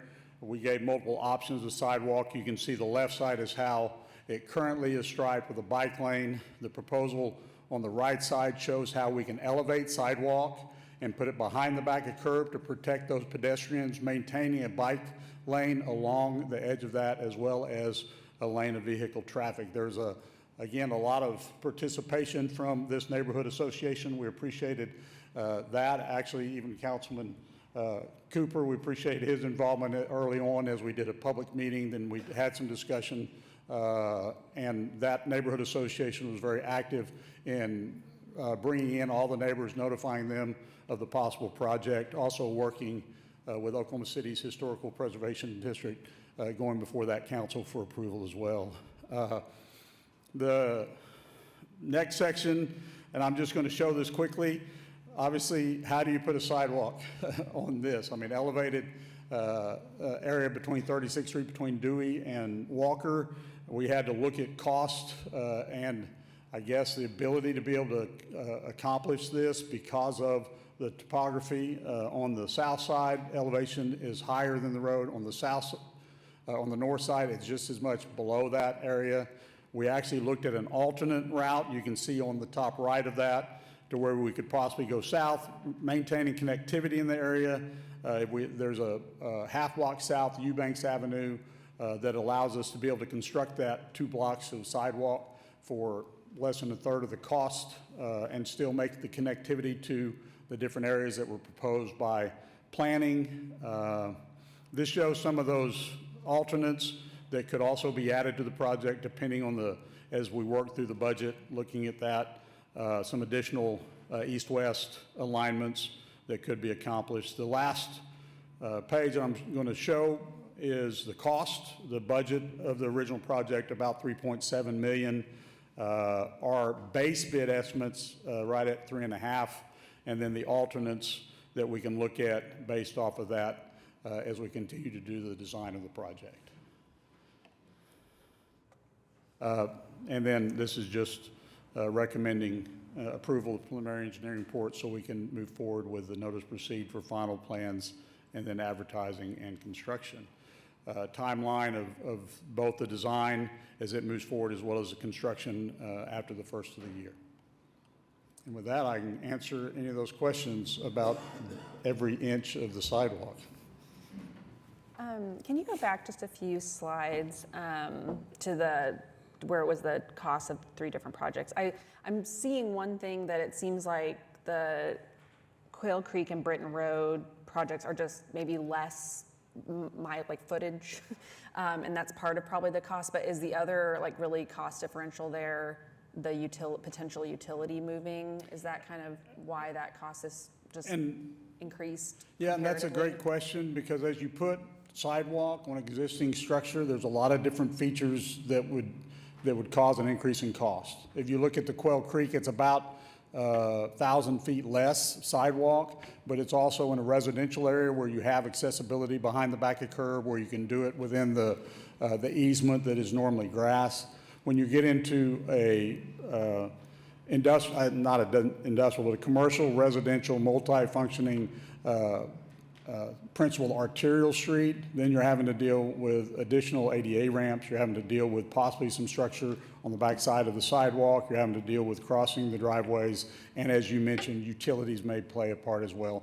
So looking at an average cost for linear feet is a good way to maybe put a rule of thumb to it. But as you go, every section of sidewalk is really different. So that's the cost difference. No, thank you. This is a great presentation, very helpful. And what I'm seeing is that if folks from the public are looking at those maps, it's not like we're just doing this random little bit of sidewalk in a park. It's actually, that's the piece that's connecting existing sidewalks to make it more accessible, is what I'm seeing. You know, having done sidewalks across the city and looking at the intention of, planning and then also the MAPS 3 and now the MAPS 4 is connectivity. And I think you've seen the citizens that appreciate that ability to be able to get to places that they're going on foot, walkable, to where they don't have to, walk through the grass and through the different features. The sidewalk gives them that hard surface and accessibility. Thank you. That's all I have. Okay. Thank you very much. Oh, I didn't get a chance to really emphasize this. We had we were losing our quorum at the MAPS Citizens Advisory Board meeting when this presentation was happening. So, but I do want to take a moment at a council meeting and thank Crown Heights. We made a decision as a city and I've spoken about it previously, but the rubber's meeting the road, I guess the cement now. But we made a decision 100 years ago to stop building sidewalks, and around World War II actually is when this happened. We said we're not going to build them, and we're bearing the consequences of that insofar as like it is frequently that if we see someone walking around Oklahoma City today, there's the reaction is, oh, they must be poor, they must be homeless. It's just like this negative consequence of not prioritizing walkability and that connectivity within neighborhoods to each other. You even heard this presentation earlier about Main Street downtown, why it was so important to do a housing venture, the Pulse, because of walkability and that connectivity to restaurants, bars, shopping, etc. But we made a completely different decision 100 years ago to not do that. So Crown Heights was facing an issue then. And I say this now because it's not going to be the last time. I just want to prepare everybody. But I also want to use Crown Heights as a roadmap for everyone going forward. Many of the people there on Crown Heights on Chartel, and you know this if you've been there for the bombing memorial run or if you've been there during Halloween with how awesome they are at their decorations, but people planted trees. They did landscaping, intricate, artistic landscaping all along Chartel, and where a sidewalk would have gone when they constructed those homes, but since we weren't requiring people to build those sidewalks, people being developers, people constructed something else to make that street aesthetically pleasing. And we know that those are important psychologically for a neighborhood when they walk out their front door for it to be aesthetically pleasing. So a lot of neighbors were very reticent, not just reticent, angry about the idea that we would put sidewalks on Chartel, which is one of the most beautiful corridors we already have. And so I am so proud of our consultant. I'm so proud of planning staff, and I'm so proud of Crown Heights for all coming together and walking through the different options of how we had an option of in the median doing a serpentine path. We had an option of sidewalks, tearing out the trees. I mean, it was a whole thing. They had an election. They voted on 4 different options, and one of the options was to do nothing. And that was a scary thing for me as the council person who has literally built my entire vision around filling in these connectivity dots. I was so worried that they would just say no, and they didn't. And not just that, but they created this elevated walkway. And it's so smart. It's a best practice. And I hope as sidewalks go into other historic neighborhoods, not just in Ward 2, but in Ward 6, 7, the HP neighborhoods, I hope that we don't just immediately let past prejudices of who a walker is prohibit the implementation of this vital infrastructure improvement for our kids, for our seniors as they age in place, and for people who move around with different mobility devices. We have to think about building a city, rebuilding, repairing a city. We should have been doing this a long time ago. We are decades behind. So I just really hope that Crown Heights model is one that we repeat in other neighborhoods. And I'll also say that when council staff, not council staff, but planning staff worked with Councilwoman Hammond and I to fund this particular sidewalk, bike, trails, and streetlight project, that was Ward 2 you saw there.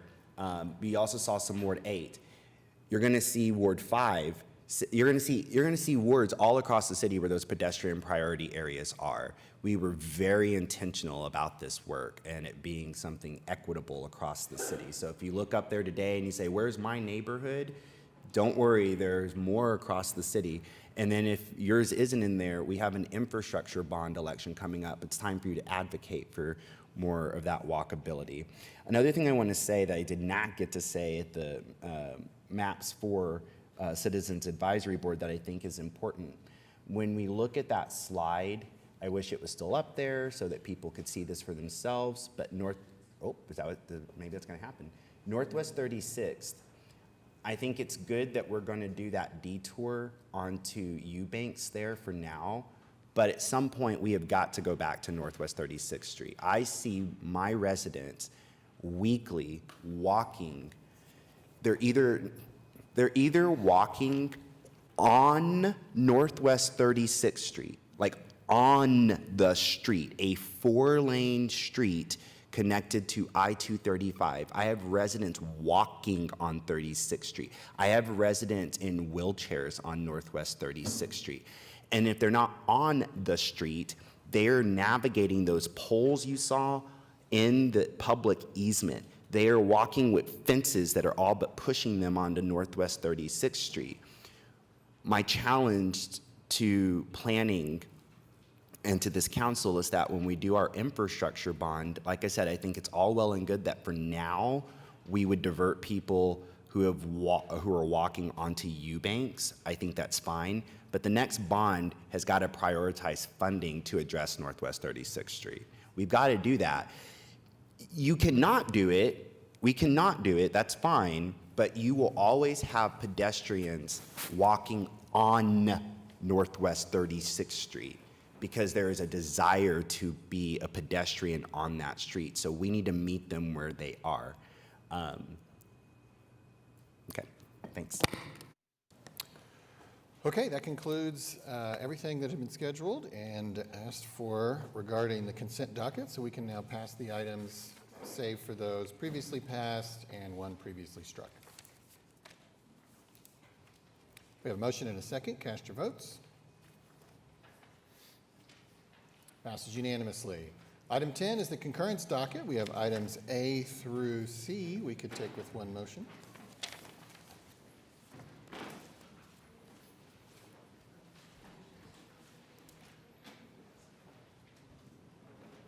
Motion and a second. Cast your votes.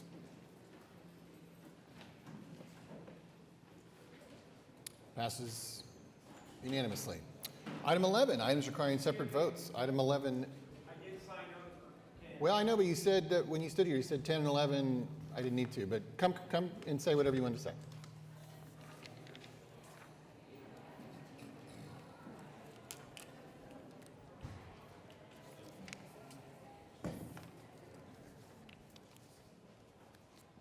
Hello, Joy Reardon, 125 Northwest 9th. 10A. It's the same thing. Is why are we giving public money to private developers? If we didn't give them the money, would they still be able to do the project?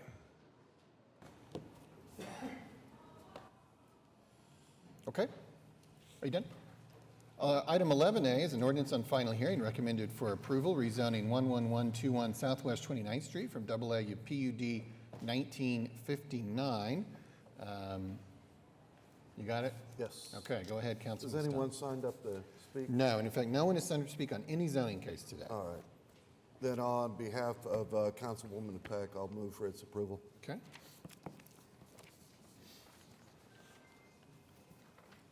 We have a motion and a second. Cast your votes.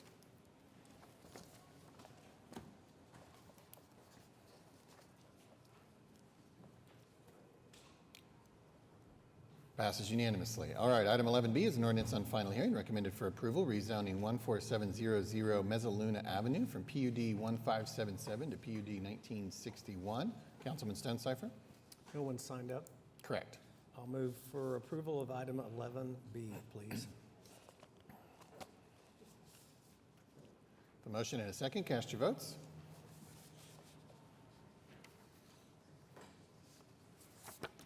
Passes unanimously. Item 11C is an ordinance on final hearing recommended for approval, rezoning 6800 Miramar Boulevard from AA and Healthy Neighborhoods Overlay to PUD 1962 and Healthy Neighborhoods Overlay.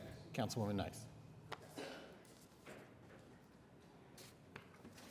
I will ask, this is for allow office, commercial, light industrial, and development, so I will ask that we move for approval on this item.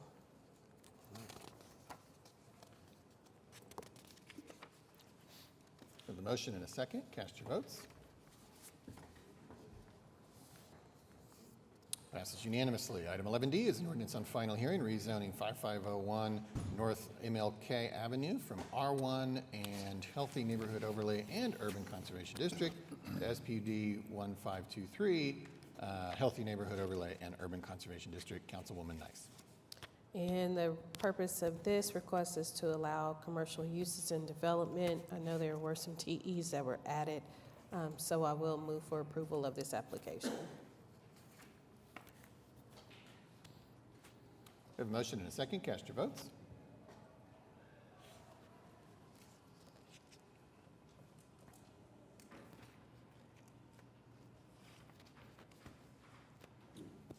Have you voted, Councilman Stone?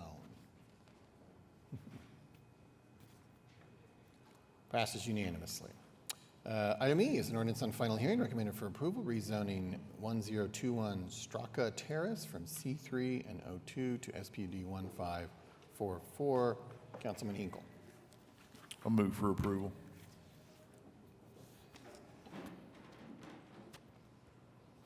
Got a motion and a second. Cast your votes.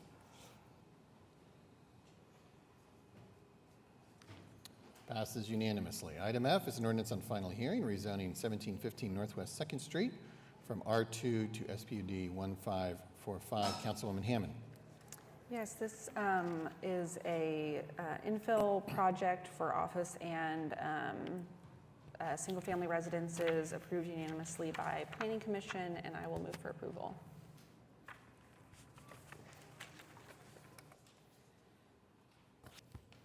We have a motion and a second. Cast your votes. Passes unanimously. Item G is an ordinance on final hearing recommended for approval, establishing a special permit to operate use unit 8300.33 drinking establishments in the I-1 Light Industrial and HNO Healthy Neighborhoods Overlay District at 2401 Shoal Avenue, Suite B. Councilwoman Nice. Yes, this is the request for a special permit, so I will ask that we allow for this special permit to be in place for 2 years. I'm sorry. Did you say you're asking staff a question? No, that's what I would like for this to do. Oh, okay. So you're saying the motion is to approve it for, I'm sorry. I'm having trouble hearing too. 24 months. You're deferring, is that what you're asking? No. You're approving it for 2 years? For Okay. 24 months. Okay.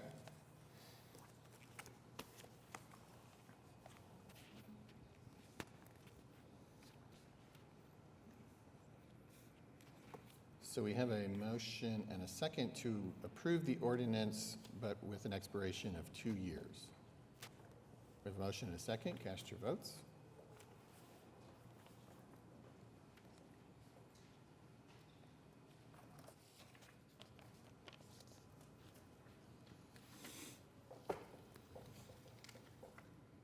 Passes unanimously. Item H was deferred, which brings us to item I, which is an ordinance on final hearing, closing a 17-foot wide north-south easement east of South Mustang Road and north of Southwest 44th. Councilman Stone, you got this? I do. On behalf of Councilwoman Peck, I'll move for its approval.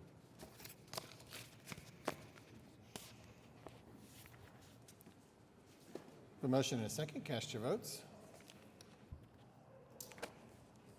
Passes unanimously. Item J was previously deferred, bringing us to item K.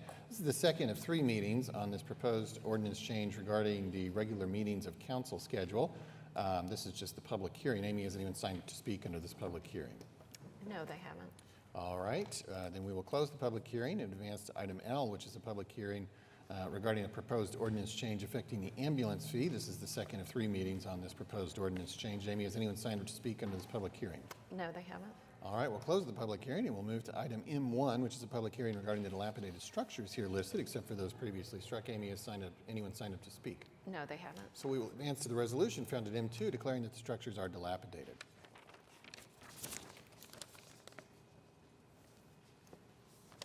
We have a motion and a second. Cast your votes. Passes unanimously. Item 11N is a public hearing regarding the unsecured structures here listed, except for those previously struck. Amy, has anyone signed up to speak? No, they have not. So we will close the public hearing and advance to the resolution found at N2, declaring that structures are unsecured.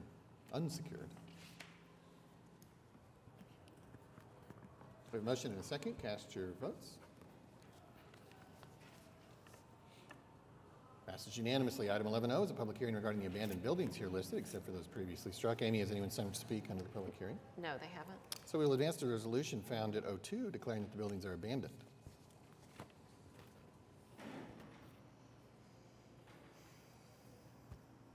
I have a motion and a second. Cast your votes.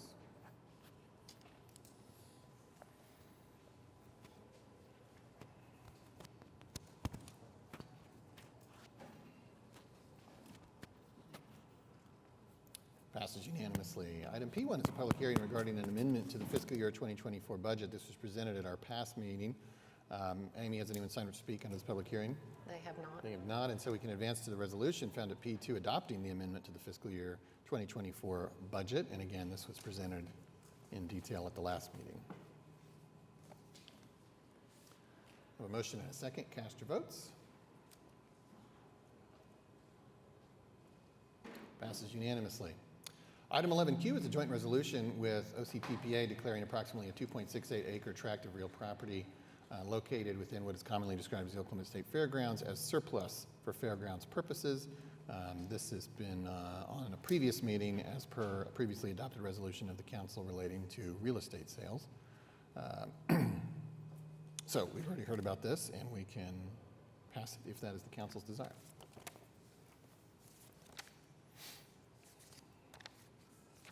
We have a motion and a second. Cast your votes. Passes unanimously. Item 11R is to receive the amended and revised standard specifications for construction of public improvements, and we have a presentation. Mr. City Manager. Yes, this is, Eric Winger will be presenting this. It's a change, it's an update really of standard specifications for construction for public improvements. We'll note that this is Eric's last meeting, and I think we'll be able to share some comments on this, but really appreciate his work here. So I'll let Eric present this, and then we'll share comments. Thank you, Mr. City Manager, Mayor and Council. So item 11R is receive the amended standard specifications for construction of public improvements. This is a document that's used daily by contractors throughout Oklahoma City as they do work in the right-of-way. It includes sections that help us when we're actually bidding those construction projects. It has a lot of the front-end requirements for things like insurance, indemnity, how that they're paid. It also includes all the standard specifications for things related to like earthwork, roadway construction, water, and some sewer components that are all in the public right-of-way. It does not have anything related to private construction. It's last amended in 2008. We actually did quite a bit of public outreach over the last 3 years. I'm working with a lot of the trade organizations. We've worked with ACPA, which is the Concrete Paving Association. We've worked with the OAPA, which is the Asphalt Paving Association. And then most recently, we've coordinated with the Municipal Contractors Association to gain their support as we get ready to present that to you today.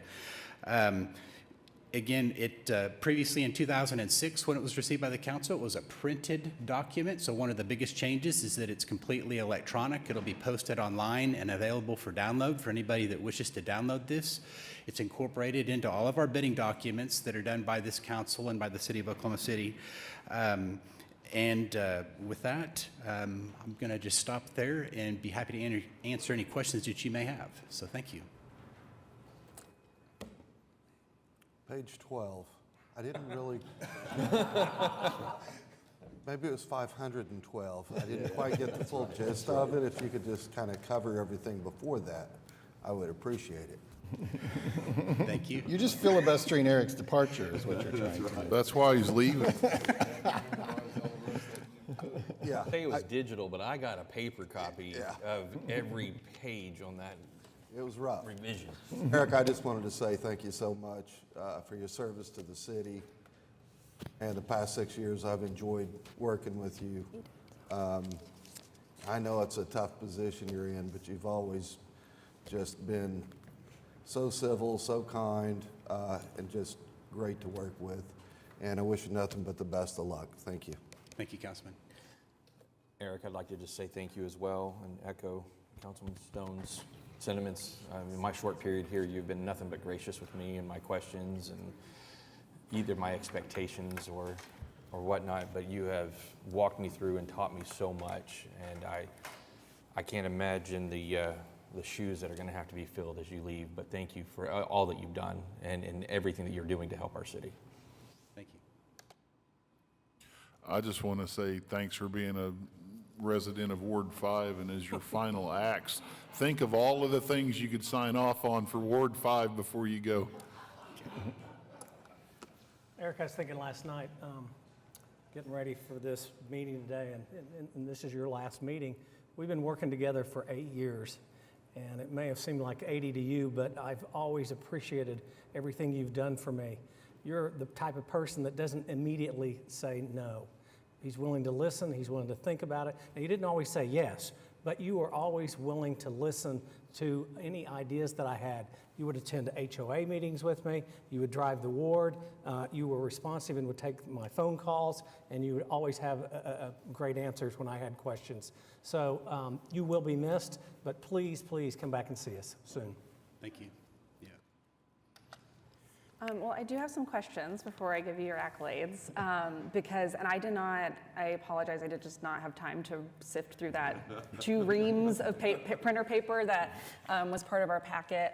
So I did have some questions, because this actually sparked some interest that I know we've had conversations about over the last couple of years about when construction projects are happening, the city's ability to provide standardized direction about if a sidewalk or some kind of thoroughfare for pedestrians or people with mobility devices is having to be closed or dug up to be worked on. I know probably a month or 2 ago we had a resident who came and brought some concerns about some earthwork that had happened and hadn't really gotten addressed so that the pedestrian and thoroughfare was accessible and connected.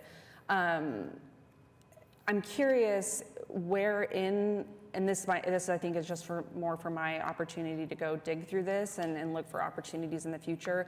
But where in that and what kind of standards does this include for those sorts of ADA compliance, walkability, and not just saying like, oh, here's a sign saying the sidewalk is closed, but like true, opportunities to create a really nice thoroughfare so it's very obvious and navigable, kind of above and beyond what I often see happen.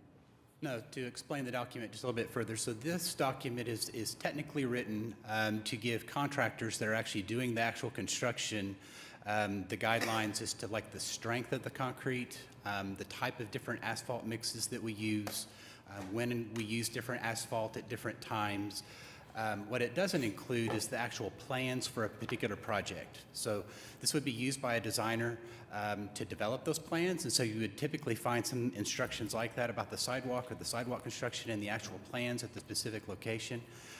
So look at these as the overall standards that are followed, and it doesn't get into those very site-specific issues. Well, and I'm not speaking just of like sidewalk construction, but even when, some utilities are needing to be worked on, and so a thoroughfare has to be, closed essentially. What I'm hearing is that these are sort of standards of like, okay, if you're having to close this thoroughfare where there was access rerouted, would there be standards for complying with like ADA, good ADA redirection and access for people on foot? Because I could see how there are potentially standard things, even if, there's going to have to be planning about this specific site, but I can even think of a few instances recently over on like 4th Street when there was construction happening in the right-of-way for housing development. I don't think they did this intentionally, but it worked out very well that they had actually, I think this was just giving opportunity for distance for the construction workers, but there were bollards is not the right word, but there were barriers, the orange ones with filled with sand, and so there was kind of a sort of thoroughfare that was accessible. Often there was debris and things that maybe if you have a mobility device you want to avoid, but even those sorts of things like keeping those thoroughfares clean, I was able to navigate that fairly safely without having to go across the street or backtrack, those sorts of things. So I'm curious, does this have those sorts of broad standards, or is this sounds like a place where we could at least work to put some if there isn't already sort of a section in this So I think what you would find in the standard specifications that are in front of you today is that it references like the ADA and that federal law must be followed, but it doesn't have all the ADA standards within here. It tells us that we've got to use proper traffic control, but it references the MUTCD, the Manual for Uniform Traffic Control, but it's not republishing the traffic control standards. Where we really can be most effective is from my current position as city engineer. We do issue instructions that are outside of these standards for like keeping sidewalks open or detours when we go into construction. And then it's also using our public works inspectors so that there is a violation in the field that we can send somebody out and make a corrective action. So I think there's multiple documents. This one is the one that just has the technical details of how things are done, but it doesn't instruct procedure and policy. But we do have inspectors that can respond to those issues that you just highlighted. And then we also have the individual designers. I would use this again as to say on the utility question, when a utility contractor goes in and removes a section of sidewalk, this tells them how to put it back in, making sure that it's thick enough, that it's on crushed rock, that it's put back to a public standard that can be owned and maintained going forward. So there are a lot of other documents out there besides this one. This one just simply hasn't been updated for so many years. It was time to go ahead and make these updates that have been kind of in play for some time. Okay, thank you. And then my other question, so it is available electronically now because I think this could be interesting for folks that might be interested in advocating for having higher standards. Because I'm hearing what you're saying that there's referencing other places, but I think, you know, I've seen in other cities where and I think another really good example is when I've seen some construction downtown of like, instead of closing the sidewalk and just completely closing off the whole access around a building when they're doing work, they actually put up scaffolding that then has a walkway that is protected above it. And I think that I've heard expressed interest from constituents, experiences of my own living here without a car, where that sort of so having some sort of standardized approach, even if it is broader, that can be referenced. Because what I think I struggle with is that there's nothing to reference for inspectors that I've seen, and I think we've had those conversations that we sort of have. I know you all created sort of some general ideas, but that even the ability for inspectors to follow up on those things really sounds like it was more complaint-based rather than something proactive. So I think being able, the opportunity to provide contractors the same way where like we want you to put the sidewalk back with these standards would make sense to me, that if you're working, especially in the right-of-way, that there's standards for how you create that connectivity and continued access for people who aren't in a car. Because I often see that there's a lot of work we do to like redirect people that are in cars, but then there's not always the opportunity for really safe, accessible, without having to maybe go, if there's not a curb cut and you have a wheelchair or a other sort of mobility device of some kind where you need that curb cut, you have to go back blocks and blocks and blocks to try to navigate. And so I'm curious. So to that end, you said it's electronic. Where might people find that and access that electronic copy? So all of the public works documents and standards are actually already located on okc.gov. If you follow the links to public works, you'll find them there. We've actually got some large buttons that you can click on. So if you're a contractor, you'll have all the contractor resources. If you're an architect or an engineer, we have the architectural resources and engineering resources there. But then we also have a citizens component where that's where you can again go for applying for traffic commission items easily and making certain requests of the city that are not design or construction related. Okay, But all at okc.gov. Yeah, thank you.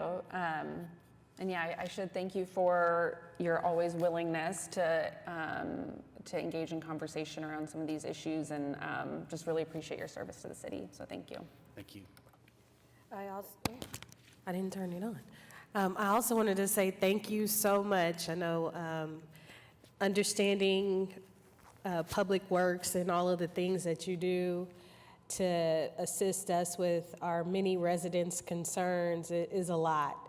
And I also want to say a special thank you, because anytime I've called you and asked you to present to the community, you do not hesitate to show up. So I am very grateful for that.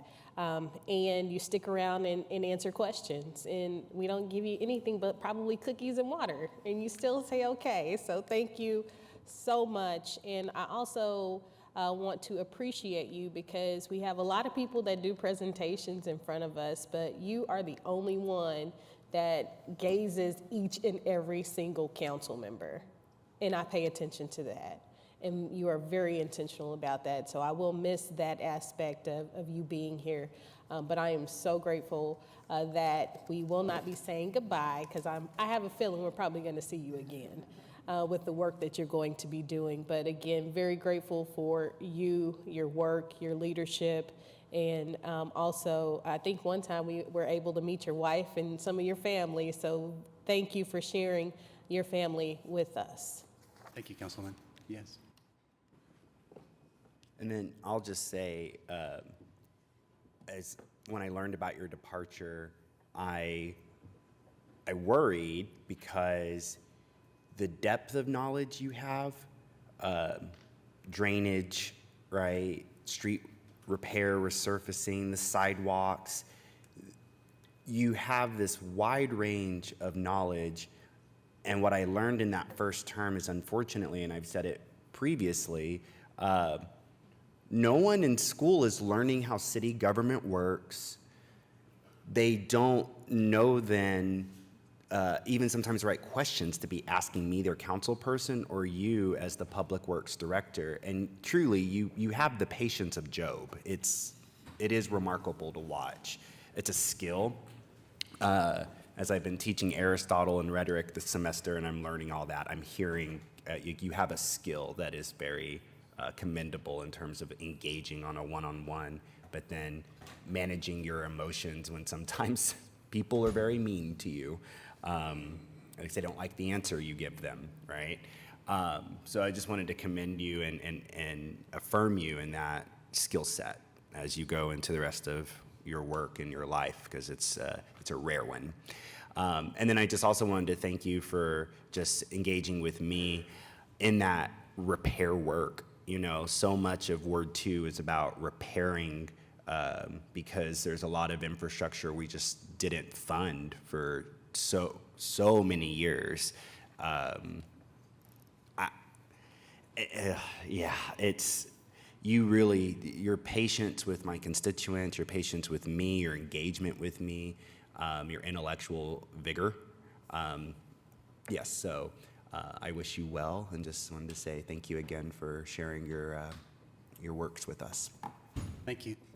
No, it's been a pleasure from me too. I mean, I've served under 4 different mayors, and appreciate Mayor Holt. I've served under 4 different city managers, and I so very much appreciate Craig Freeman. And Jim Couch was the one that actually gave me this opportunity to be your public works director and your city engineer. So my thanks to Jim as well. But I'll miss all of this. You know, 28 years is not one of those things that you just leave lightly on. And my family has grown up here.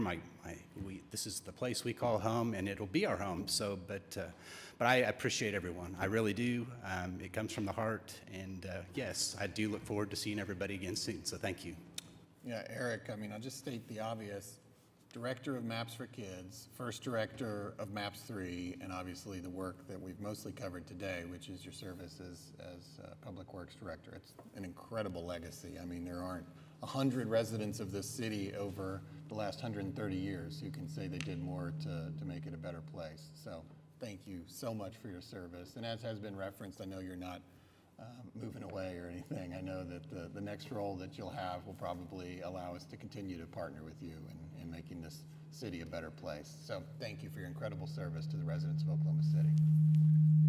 I've had opportunity to share publicly, but not at a council meeting, my appreciation for Eric, and just so appreciate the work that he's done in his leadership. And I do want to recognize too that all the work that Eric does and stands up and he takes the brunt of it and he's on the front of it. He's got a great team behind him working with him that's lifting him up and helping him, that are ready to continue on. He's done a great job leading to prepare us to be able to move forward. You said you were worried when he said he was going to retire, and I was beyond worried. I don't know how you would describe how I felt, but really it's hard for me to picture us moving forward without Eric in the seat that he's in right now, because he's done such a great job. But I do have a lot of confidence he's prepared a really good team to be able to move us forward. So I just want to say again, thank you to Eric for his work, his leadership. His fingerprints are all over this community and will continue to be, and especially for his friendship. So thank you, Eric. Thank you. All right, yeah.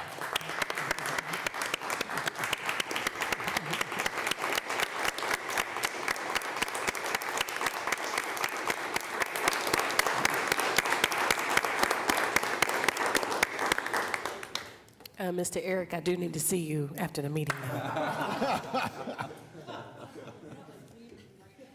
Yeah, and this may seem anticlimactic, but we still need to receive these amended and revised standard specifications for construction of public improvements. So we'll take a motion on that. Got a motion and a second. Cast your votes. Passes unanimously. And I have to step away. Vice Mayor Stone will preside. Thank you, Mayor. Brings us to item S1 on the agenda, the resolution authorizing Richard Mann and Ben Rose, Assistant Municipal Councilors, to represent defend city employee Chief Wade Gorley in the case of Louis Maldonado versus David Prater et al. And we can take a motion on that item.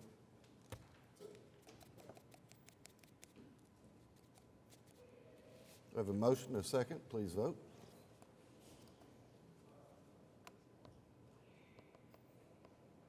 The item passes.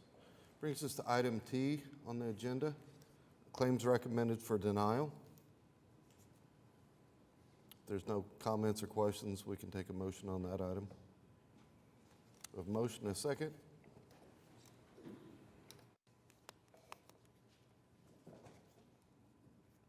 The item passes. Brings us to item 12, comments from council. We'll start with Ward 1, Councilman Carter. Thank you, sir. This past week, I took a tour with our Embark community and got to ride the new rapid transit bus. I got to look at all of their operations. I kind of got to go through everything, and I was really impressed with how they handle everything and the different engineering and the way they map our city out and how they connect everybody. But I was also very excited that I got to share that with my family. We got to go on a big tour of this. And I am blown away at what they do and how they serve our city, and a lot of time with very little to no recognition. And I've learned that there is over 370 employees. But just to name a few, I'd like to really give a huge shout out to the director, Jason Fairbrush, also our assistant city manager, and Suzanne Wickenkamp, Jesse Rush, Cody Boyd, Carly Barnaby, Marilyn Dillon, Dennis Fry, Kristen Torkelson, Byron Richmond, and Joel Garcia, who specifically took time out of their day to escort my family and I around and really give us the history and the whys and even some of the things that we have kind of coming up. So I can't say enough about what they do and how they treated us and what we got to see and even the interaction they had with our community while we were doing it. So I just want to thank you guys very much for all that you do.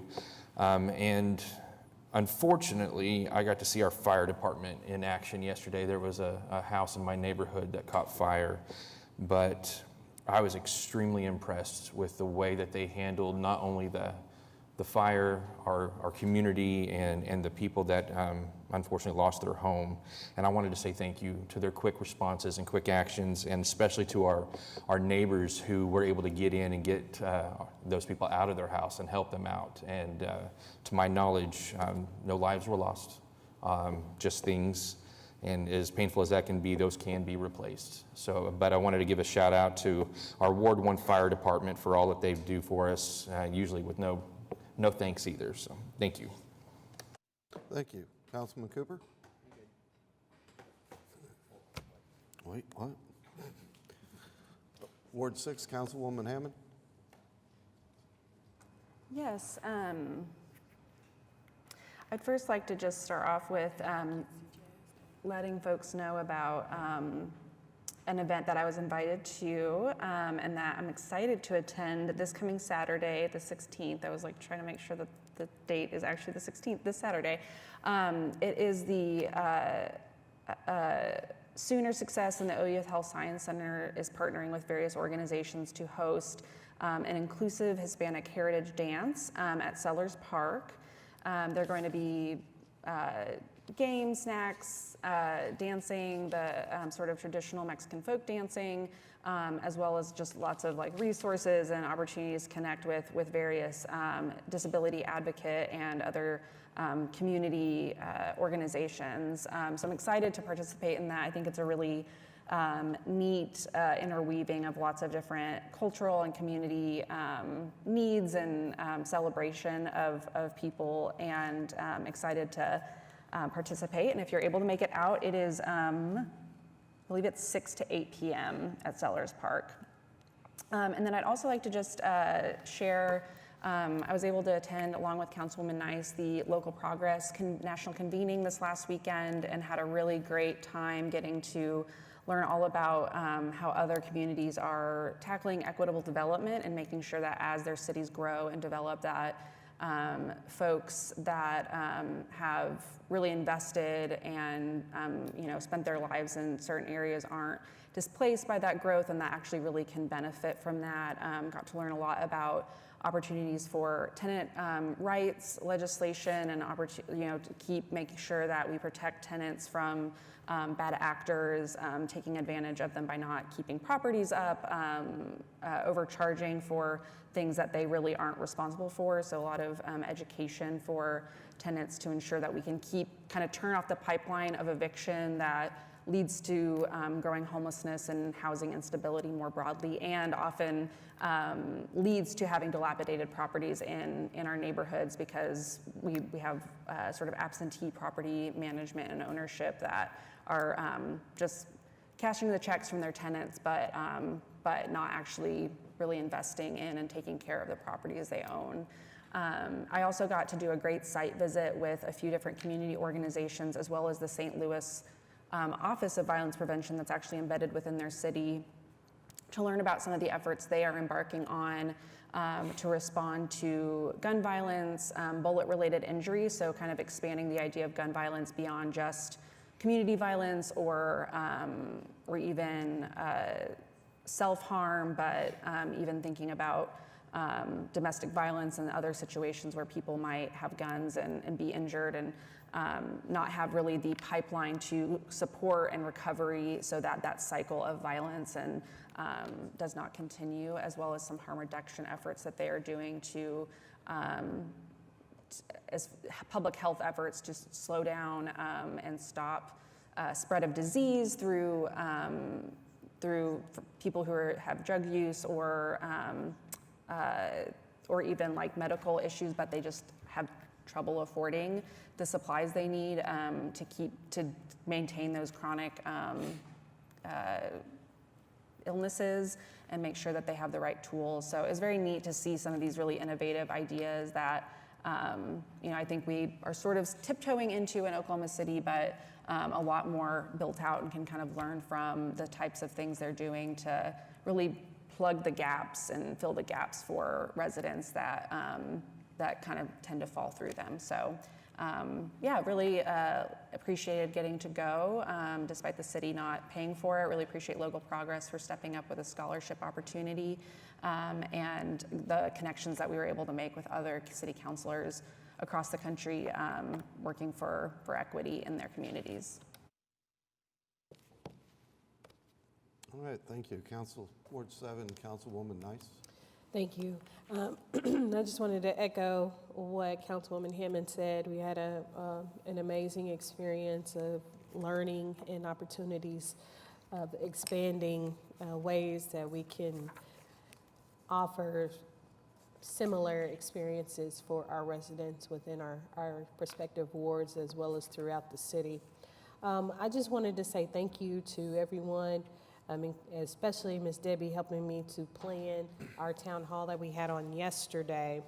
at the Willa D. Johnson Recreation Center. We had a packed house, and I'm very grateful that people were there and all of our city staff and all of those that we called upon to speak about things that were happening within our community. And also grateful for our friends at Kindred Spirits who acknowledged what happened on Sunday evening. And for those who do not believe there may have been presence there, there was security present. However, this incident did not occur necessarily on the property, but it was brought to the property where someone lost their life. So we definitely want to continue to keep the family of that person in our thoughts. And as we just heard about bullet-related injuries and gun violence, it's an epidemic. And we have to do better at how we resolve things that are happening within our communities. Interpersonal violence occurs often. I just woke up to another shooting that happened on Southeast 25th and I-35. So these things are taking over in a way that we surely need more eyes on conversations about being able to resolve conflict without the presence of weapons. And I also wanted to tell all of my neighbors for Neighbors Night Out, I know there are some events that will be happening tonight and on Thursday that I want to offer my apologies. I have class and that I need these good grades. So I apologize that I will be unable to participate this year. This is my favorite time to get hot dogs and snacks, but I will miss out. And I know there is one that will be happening next weekend that I will be able to attend. But I did, for those neighborhoods that offered and let me know about them, I will send my information and my offering that I won't be there, but I know it'll be a great event regardless. So I look forward to continuing to support all of those neighborhoods that I'm unable to visit within the next couple of days throughout the rest of the year. So that's my final comments on that. Thank you. Gets us to item 13 on the agenda, citizens to be heard. When I call your name, please state your name and address and limit your comments to 3 minutes or less. We'll start with Joy Reardon.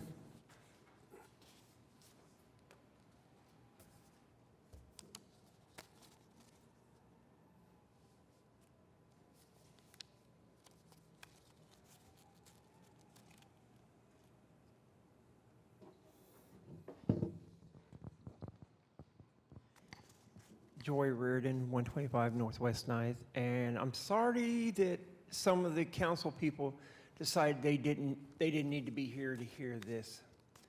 And I feel that my voice is not being heard by the city council. So this will probably be my last time that I will be here because my voice is not being heard. It's being heard by our citizens, but it's not being heard by the Horseshoe. Every time OSHA housing comes to hold their hand out, y'all vote yeah. Let's give them more money. Give them more money. I had an incident that happened on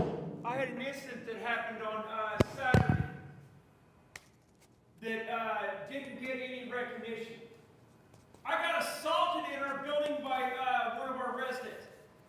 More and more of housing is putting these dangerous people in our buildings. Not just where I live, but other buildings. The residents are getting sick and tired, especially female residents, of this stuff happening. I'm getting ignored by 911 dispatch. I'm getting sick and tired of getting ignored by Ocean Dispatch. They think I'm just a talking head. I am going to the federal courthouse to file a lawsuit against the city, OCPD, and housing. I am done.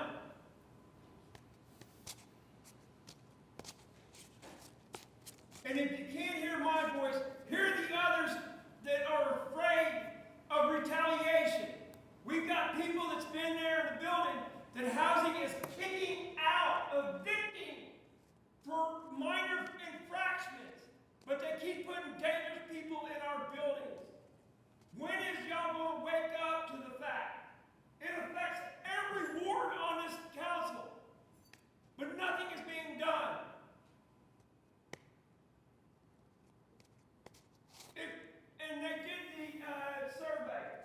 is a joke. A literal joke. 30 seconds, please.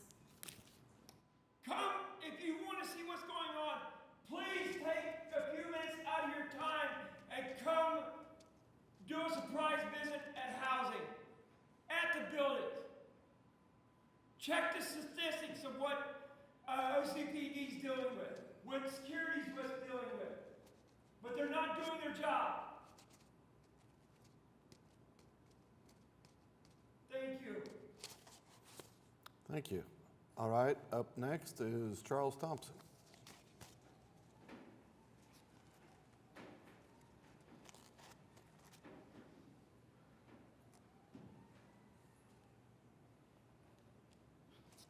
Thank you, Council, for this opportunity to speak.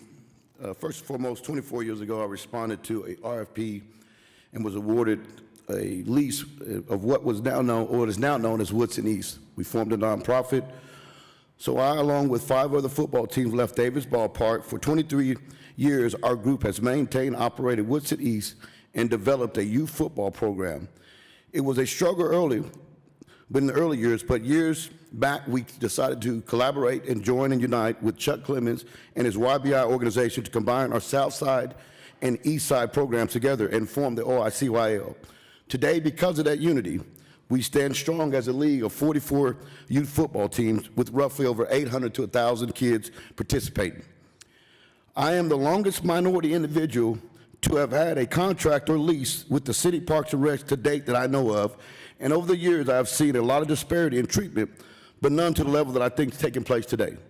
For example, this city built a multi-million-dollar soccer complex some years ago and moved a Morris Soccer Club from Lightning Creek into the South Lake facilities and allowed them a hassle-free continuation of the programs even as to date.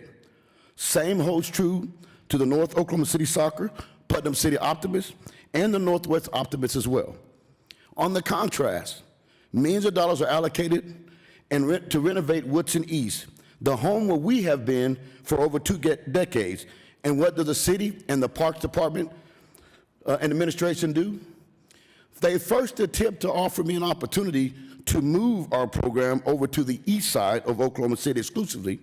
When that was met with opposition, they then created a pricing structure and proposal to attempt to price us out of the area and make plans to take over the complex without truly offering a legitimate reason or why. But no one in any meetings, and perhaps even no one in this room, finds that to be peculiar.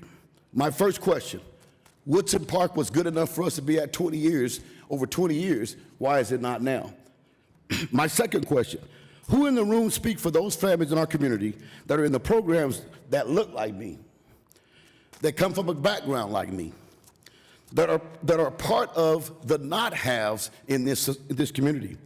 I don't find it coincidental that ever since Mr. Chris Hamilton has retired and no longer part of the Parks and Recreation Department, 30 seconds remaining. that we have had difficulties in communicating and dealing with the new Park Direct Department. Change. People are always saying some people are afraid of change. I'm telling you, people are afraid of change that looks unfair, that looks unbiased, that looks discriminatory. In 2024, to take approach that the east side of Oklahoma City is the only place suitable to provide a football complex, and the only place that those who look like me oversee programs with kids and families who are predominantly like me can operate without being bullied, micromanaged, and priced out. I'm sorry, council.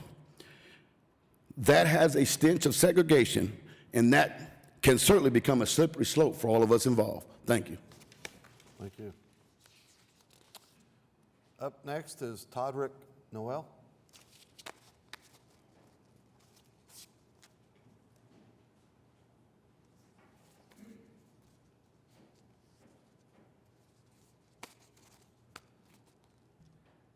Good morning, council members. I've been a resident here for Oklahoma City for the past 25 years. I'm a disabled veteran. I'm a father of 4. I'm a federal employee for the federal government. I'm also vice president for a nonprofit, OK Sports, which stands for Oklahoma Supporting Positive Outreach. And in doing that time, I've also found the time to coach Little League football and help Charles Thompson run our league, which is probably why I have the excess of gray hair. I just wanted to address you guys about the concern, about the just contentious contract negotiations with Charles Thompson and the Oklahoma City Parks. Like he stated before, We've been at that park for over 20 years playing football. We've played on that football field when the bathrooms were substandard. We played on those fields when we had, one point we had sewage leaking on the fields, and it took city weeks to come out and respond to it. Now that the city has taken the time to invest money on that side of the property and make the park a lot nicer, it just kind of seems like we're not good enough to be residents of that park anymore, even though we've been residents of the park for the past 25 years. And of course, that just sounds, it just feels a little bit unfair. You know, Chief John Marshall, Chief Justice of the Supreme Court, said the power to tax is the power to destroy. And I kind of feel in somewhat with the city, with the pricing structure that Oklahoma City Parks are offering, the pricing structure is going to basically destroy our league. I mean, you know, I don't do this for the money, nor Charles Thompson. I can promise you the city the league does not make enough money to pay for my services or either his. But we do it out of a passion for youth sports. My son played in this park. He's currently at the University of Kansas. He had a football scholarship. He's in his senior year. He played at the high school at a high level, and we have many kids that I can name, probably all the top high OU guys, you know, the Jalen Redmonds, Gerald McCoys, all those guys have participated and played in our league, and we just want to continue to provide this service. We just feel like it just seems like it would be more beneficial for the Parks and Recreations to work with us individually to try to have a partnership with us instead of make it harder for us. I mean, like he said, we have I'm a database administrator for the VA, and I keep track of all the kids, and I have a record database of everything. And continuously for the past 15 years, we've always had continuously anywhere from 800 to 1,000 kids in our league annually. Those are 800 to 1,000 kids that we keep busy, that if we didn't keep busy, would otherwise find something else to do, whether it's constructive or destructive, depending on the options that are made available to them. So we just think it would be more beneficial to the city to work with us to see, hey, what can we do to help you guys? 30 seconds, please. And also, what can we do to maybe help you guys when it comes to other recreation sports? So I noticed that the basketball league no longer exists. The soccer program over there is not as big as it should be for that side of the town. So again, I just wanted to, like, we're not, personally, we're not asking for any special treatment or preferential treatment. We're just asking for the same treatment that the other parks and organizations around us in different leagues. We want the same kind of treatment that they get when it comes to contract negotiation. Thank you. Thank you. Teresa Carlton?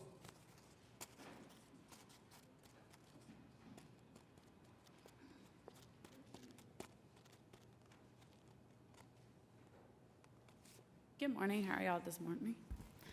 I have been with Woodson Park. My son started back in 2006. He is now a junior in college.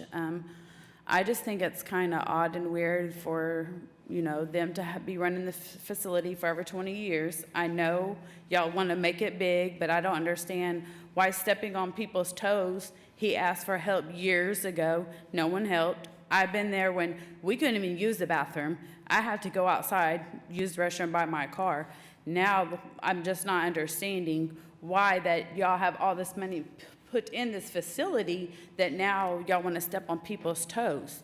Like, I'm just not understanding. Like, none of this makes sense. What if these people have done to y'all? Is what, like, you know, like, I'm trying to figure out. But I just don't understand why this is unfair to them. I just wish we can all just come together and make it all even. I mean, just like they said, let football be football. I don't understand why football should go to a different side of a town. Oklahoma City, I've been raised in 42 years on Southwest 240 in May. I've been at Woodson Park since I've been 7 years old. That's all I know. And now y'all tore it down, rebuild it, which is going to be amazing. But taking the football facility out and making it totally different, I just don't understand, and I don't get it. I mean, there's kids that need stuff like that. There's kids that can't be transported to a different place because coaches picking up 10, 15 kids. I just don't see why any of this is unfair to them. And that's why I come to say what I need to say. Thank you. Thank you.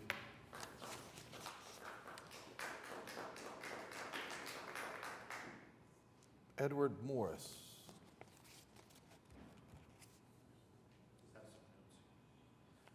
Before my time starts, can we get an explanation why a third of the city council left before public comment, and will they be coming back? Yeah, that's a good question. A lot of times we have meetings, other meetings scheduled throughout the day.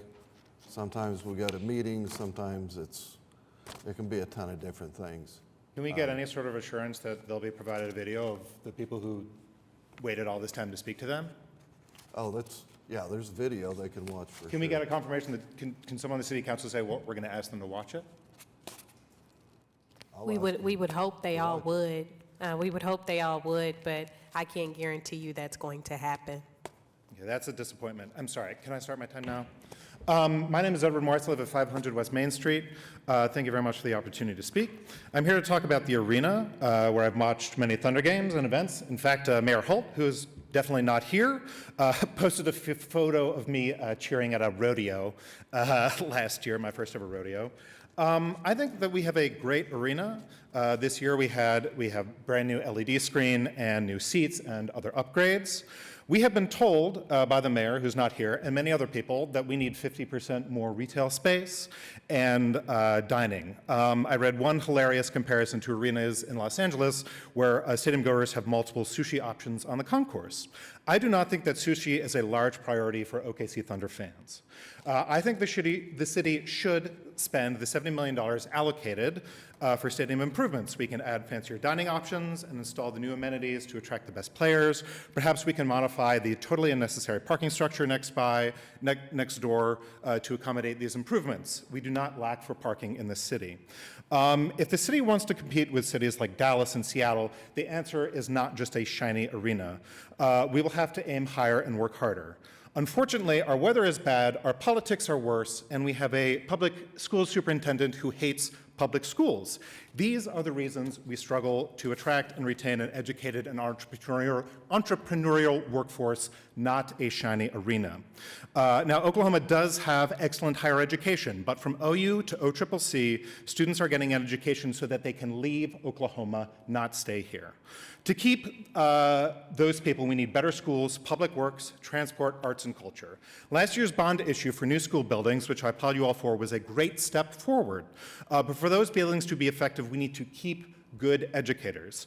I have some ideas for how we can appeal to that educated workforce while also making a new arena. Instead of tearing down Prairie Surf Media and the jobs and national exposure it provides, let's build on one of the hundreds of acres of surface parking or empty lots downtown. When people visit Oklahoma City, they don't understand how a downtown can be so full of vacant land. We've been told that Prairie Surf is not in good shape. We've heard that before in reference to the Biltmore Hotel, City Center, the First Christian Church, and the hundreds and hundreds of buildings that were torn down in urban renewal. This city council does not have to make the same mistakes as previous city councils. 30 seconds, please. Can the budget for an arena include funding for a new film soundstage elsewhere so we don't lose the film industry? A big Thunder game can fill a lot of hotel rooms for one night, but when we hosted Tulsa King and the filming of Twister 2, they filled up literally hundreds of hotel rooms for months at a time. If we decide to build an arena, let's be a case study for sustainability. Can there be solar panels on the roof? Then we can boast about how many games are powered purely by solar energy. That would get national attention in a big league way. In terms of design and materials, what can be sourced locally to keep our tax dollars at work in Oklahoma? Will our native stone and red dirt be explored as cladding options? Will we elevate the work of local artists like Denise Duong? What if we gave her a canvas so large that it can be seen by airplanes as they circle Oklahoma City on the way to Will Rogers Airport? I'm very close. If we move forward with $1 billion investment, let's do it in a way that prioritizes all citizens, not just folks who need more sushi options. We're never going to be LA, but we can be a better version of Oklahoma City. Thank you for the opportunity, and thank you for the time for those of you who are still sitting around this horseshoe. Thank you. Up next is Cynthia Wynn.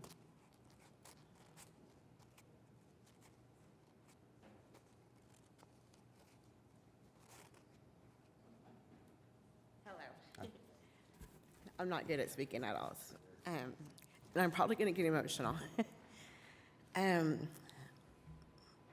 been with Charles Thompson over 23 years. I've been there when the grass wasn't mowed and the sewer was leaking everywhere, couldn't use the restrooms. All the concession was horrible, just absolutely horrible. But we made it happen. For all these years, like we made it happen. Nobody, all these kids have a place to go, even if it's just for 1 hour, like a week. I have grandparents, I have aunts, I have uncles, I have, like complete strangers who have these children who will have been abused, who will have been, like their parents incarcerated, even like the parents are deceased. Our league gives these kids 1 to 2 hours a week to be free, to be happy, to have a place, not to have all the burdens and worries of what their life is bringing them. Charles Thompson has done so much for this community, for this league. It wouldn't be a league without him, I'm gonna be honest. He's put so much time, heart, tears, anger, fear, like of not having a league. It's been times how we maybe have, 8 to 11 teams. Now, we're so blessed, and we have a lot of teams coming back to us.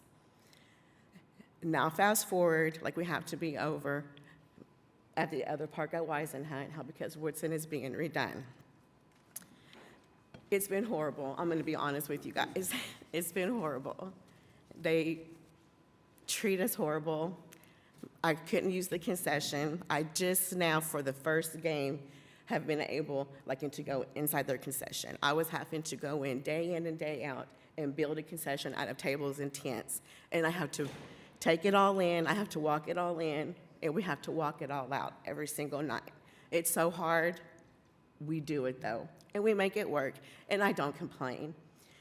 Fast forward into last Thursday, I pull up with my staff, and they locked the gates on me, told me specifically, until Charles calls my supervisor, and he pays more money, and he signs the contract, you can't play tonight. I had parents and players 30 watching all seconds, this. please.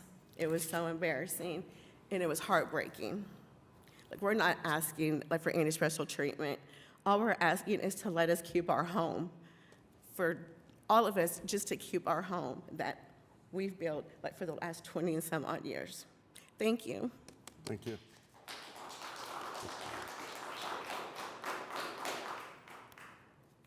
Up next is Larry. Is it Ford? Okay. Didn't want to mess it up. Larry Ford, 11309 Davis Court. Thank you, ladies and gentlemen of the council members, for allowing me to speak today.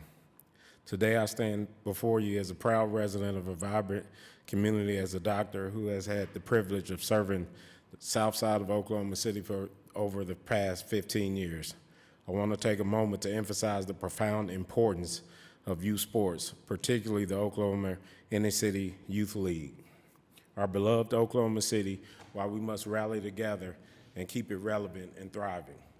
Youth sports, particularly football, have played a pivotal role in shaping countless young individuals at Woodson Park.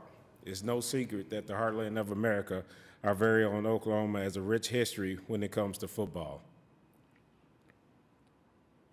But this is just not about touchdowns and victories.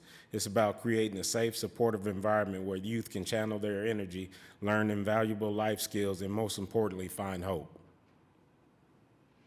In recent years, we've witnessed a concerning rise of numbers of at-risk youth in our community. These individuals face numerous challenges and are often at the crossroads of despair and opportunity. These consequences can be dire without constructive outlets and places where they can feel safe and inspired. We've seen a rise in incarceration numbers, a surge in tragic murders, a shortage of young people who are equipped to continue positively in our communities. This program, like the Oklahoma City Inner Youth League at Woodson Park, is indispensable. They provide an avenue for youth to be a part of belonging, be a part of a team, to learn critical life lessons and extend far beyond the gridiron. Discipline, teamwork, leadership, and resilience are just a few essential qualities instilled in this participation in youth sports. These qualities are so much essential to help allure against negative influences leading to brighter futures of our young people. As a doctor in the southwest side of Oklahoma City, I've witnessed firsthand the transformation power of youth sports, including the OICYL. I've seen individuals who've once faced seemingly insurmountable obstacles rise above the circumstances because of the guidance and opportunity provided by this very such program at Woodson Park. The impact is immeasurable. 30 not only seconds, please. for individuals involved, but for the community as a whole. They nurture athletes, future leaders, mentors, role models. This program has changed thousands of lives in the Oklahoma City area, offering hope in when it seemed unattainable. This has given our youth a sense of belonging, a reason to strive for greatness, a support system they can lean on when times get tough. So my fellow council members, we face challenges in our time. Let us not forget about the profound importance of youth sports, particularly the football league at Woodson Park. Let's unite always like we've always have to ensure that this beacon of hope remains illuminated for generations. By doing so, we can continue to provide at-risk youth with the tools they need to succeed, reduce incarceration rates, curb violence, build stronger communities, and more prosperous Oklahoma City. Ultimately, it's not about just the game of football. It's about investing in our future community. Let's keep the football program at the Woodson League alive and thriving for the sake of our youth, our city, and brighter tomorrow as we inspire to create together. Thank you. Thank you.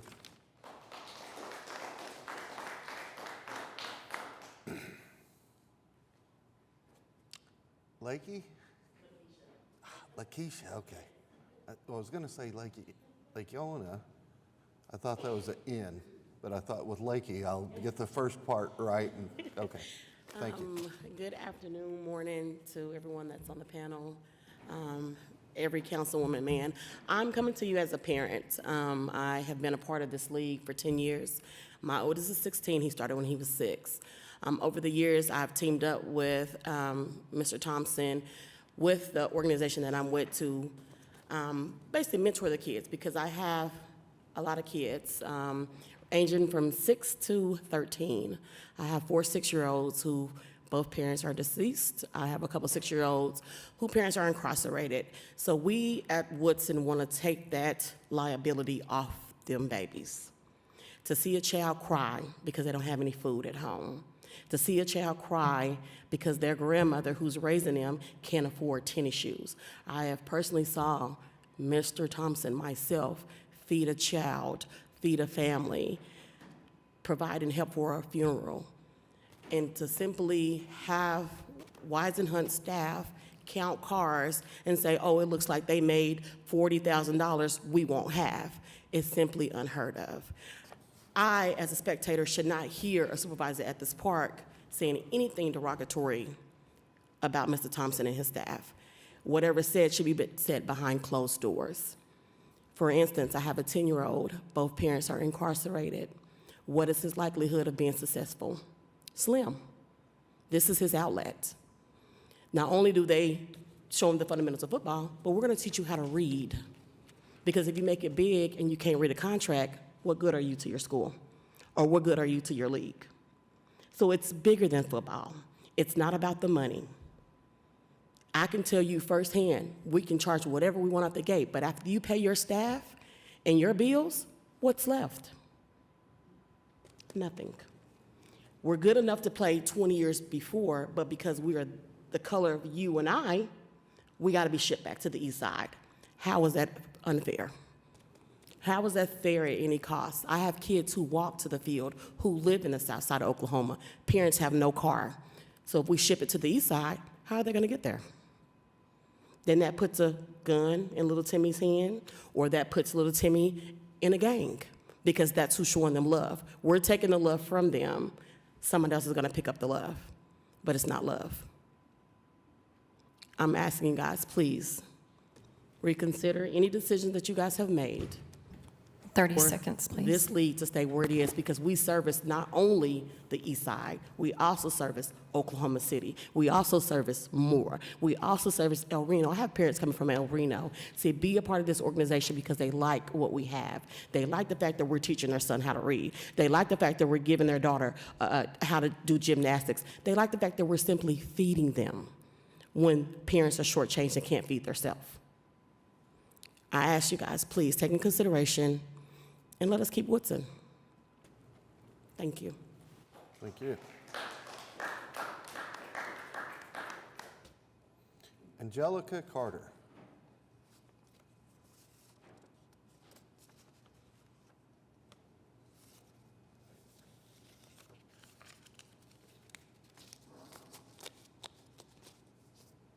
Okay, good morning. I really didn't plan on speaking, but I'm here on Woodson's behalf. I'm a single mom to 3 boys, and they all 3 play in the league. Sorry, I'm getting a little bit emotional. Last Thursday, we came to the field. They had a game scheduled. We get there, the doors are locked. My boys look forward to it all day. They go to Boys and Girls Club. We go straight from Boys and Girls Club to the football games. It keeps them out of trouble, keeps them doing what they're supposed to do. We go, the doors are locked. They're told we may not get to play.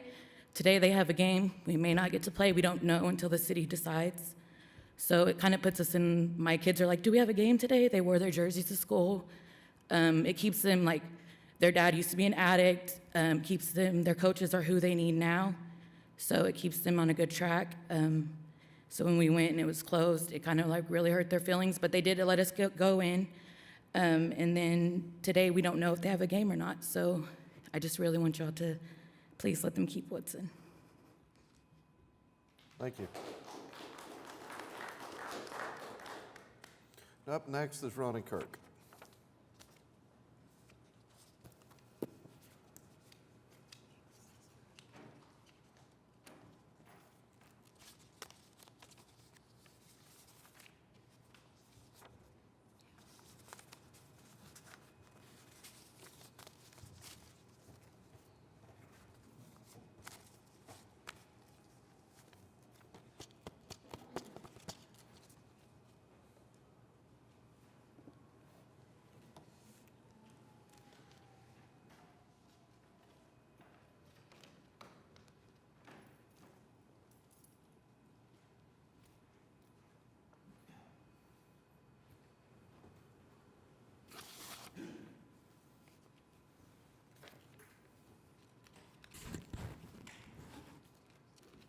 My name is Ronnie Kirk.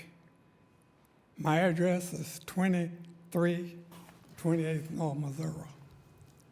2 weeks ago, I watched a program that told all the effects of marijuana and methamphetamines had on the body. Oklahoma always want to be number one. Number one, you got the best football team. You're number one in marijuana sales throughout the United States. You're number one with most marijuana license sold in the United States and other countries. Marijuana has so many effects on the body. Our police department is overwhelmed. IMSA is nonstop. You hear them 24 hours a day. There's a killing every 2 days. Kids under 9 shooting at their teachers. You know, it's not too late to put the genie back in the bottle. All these laws y'all created, you know, the city's nice.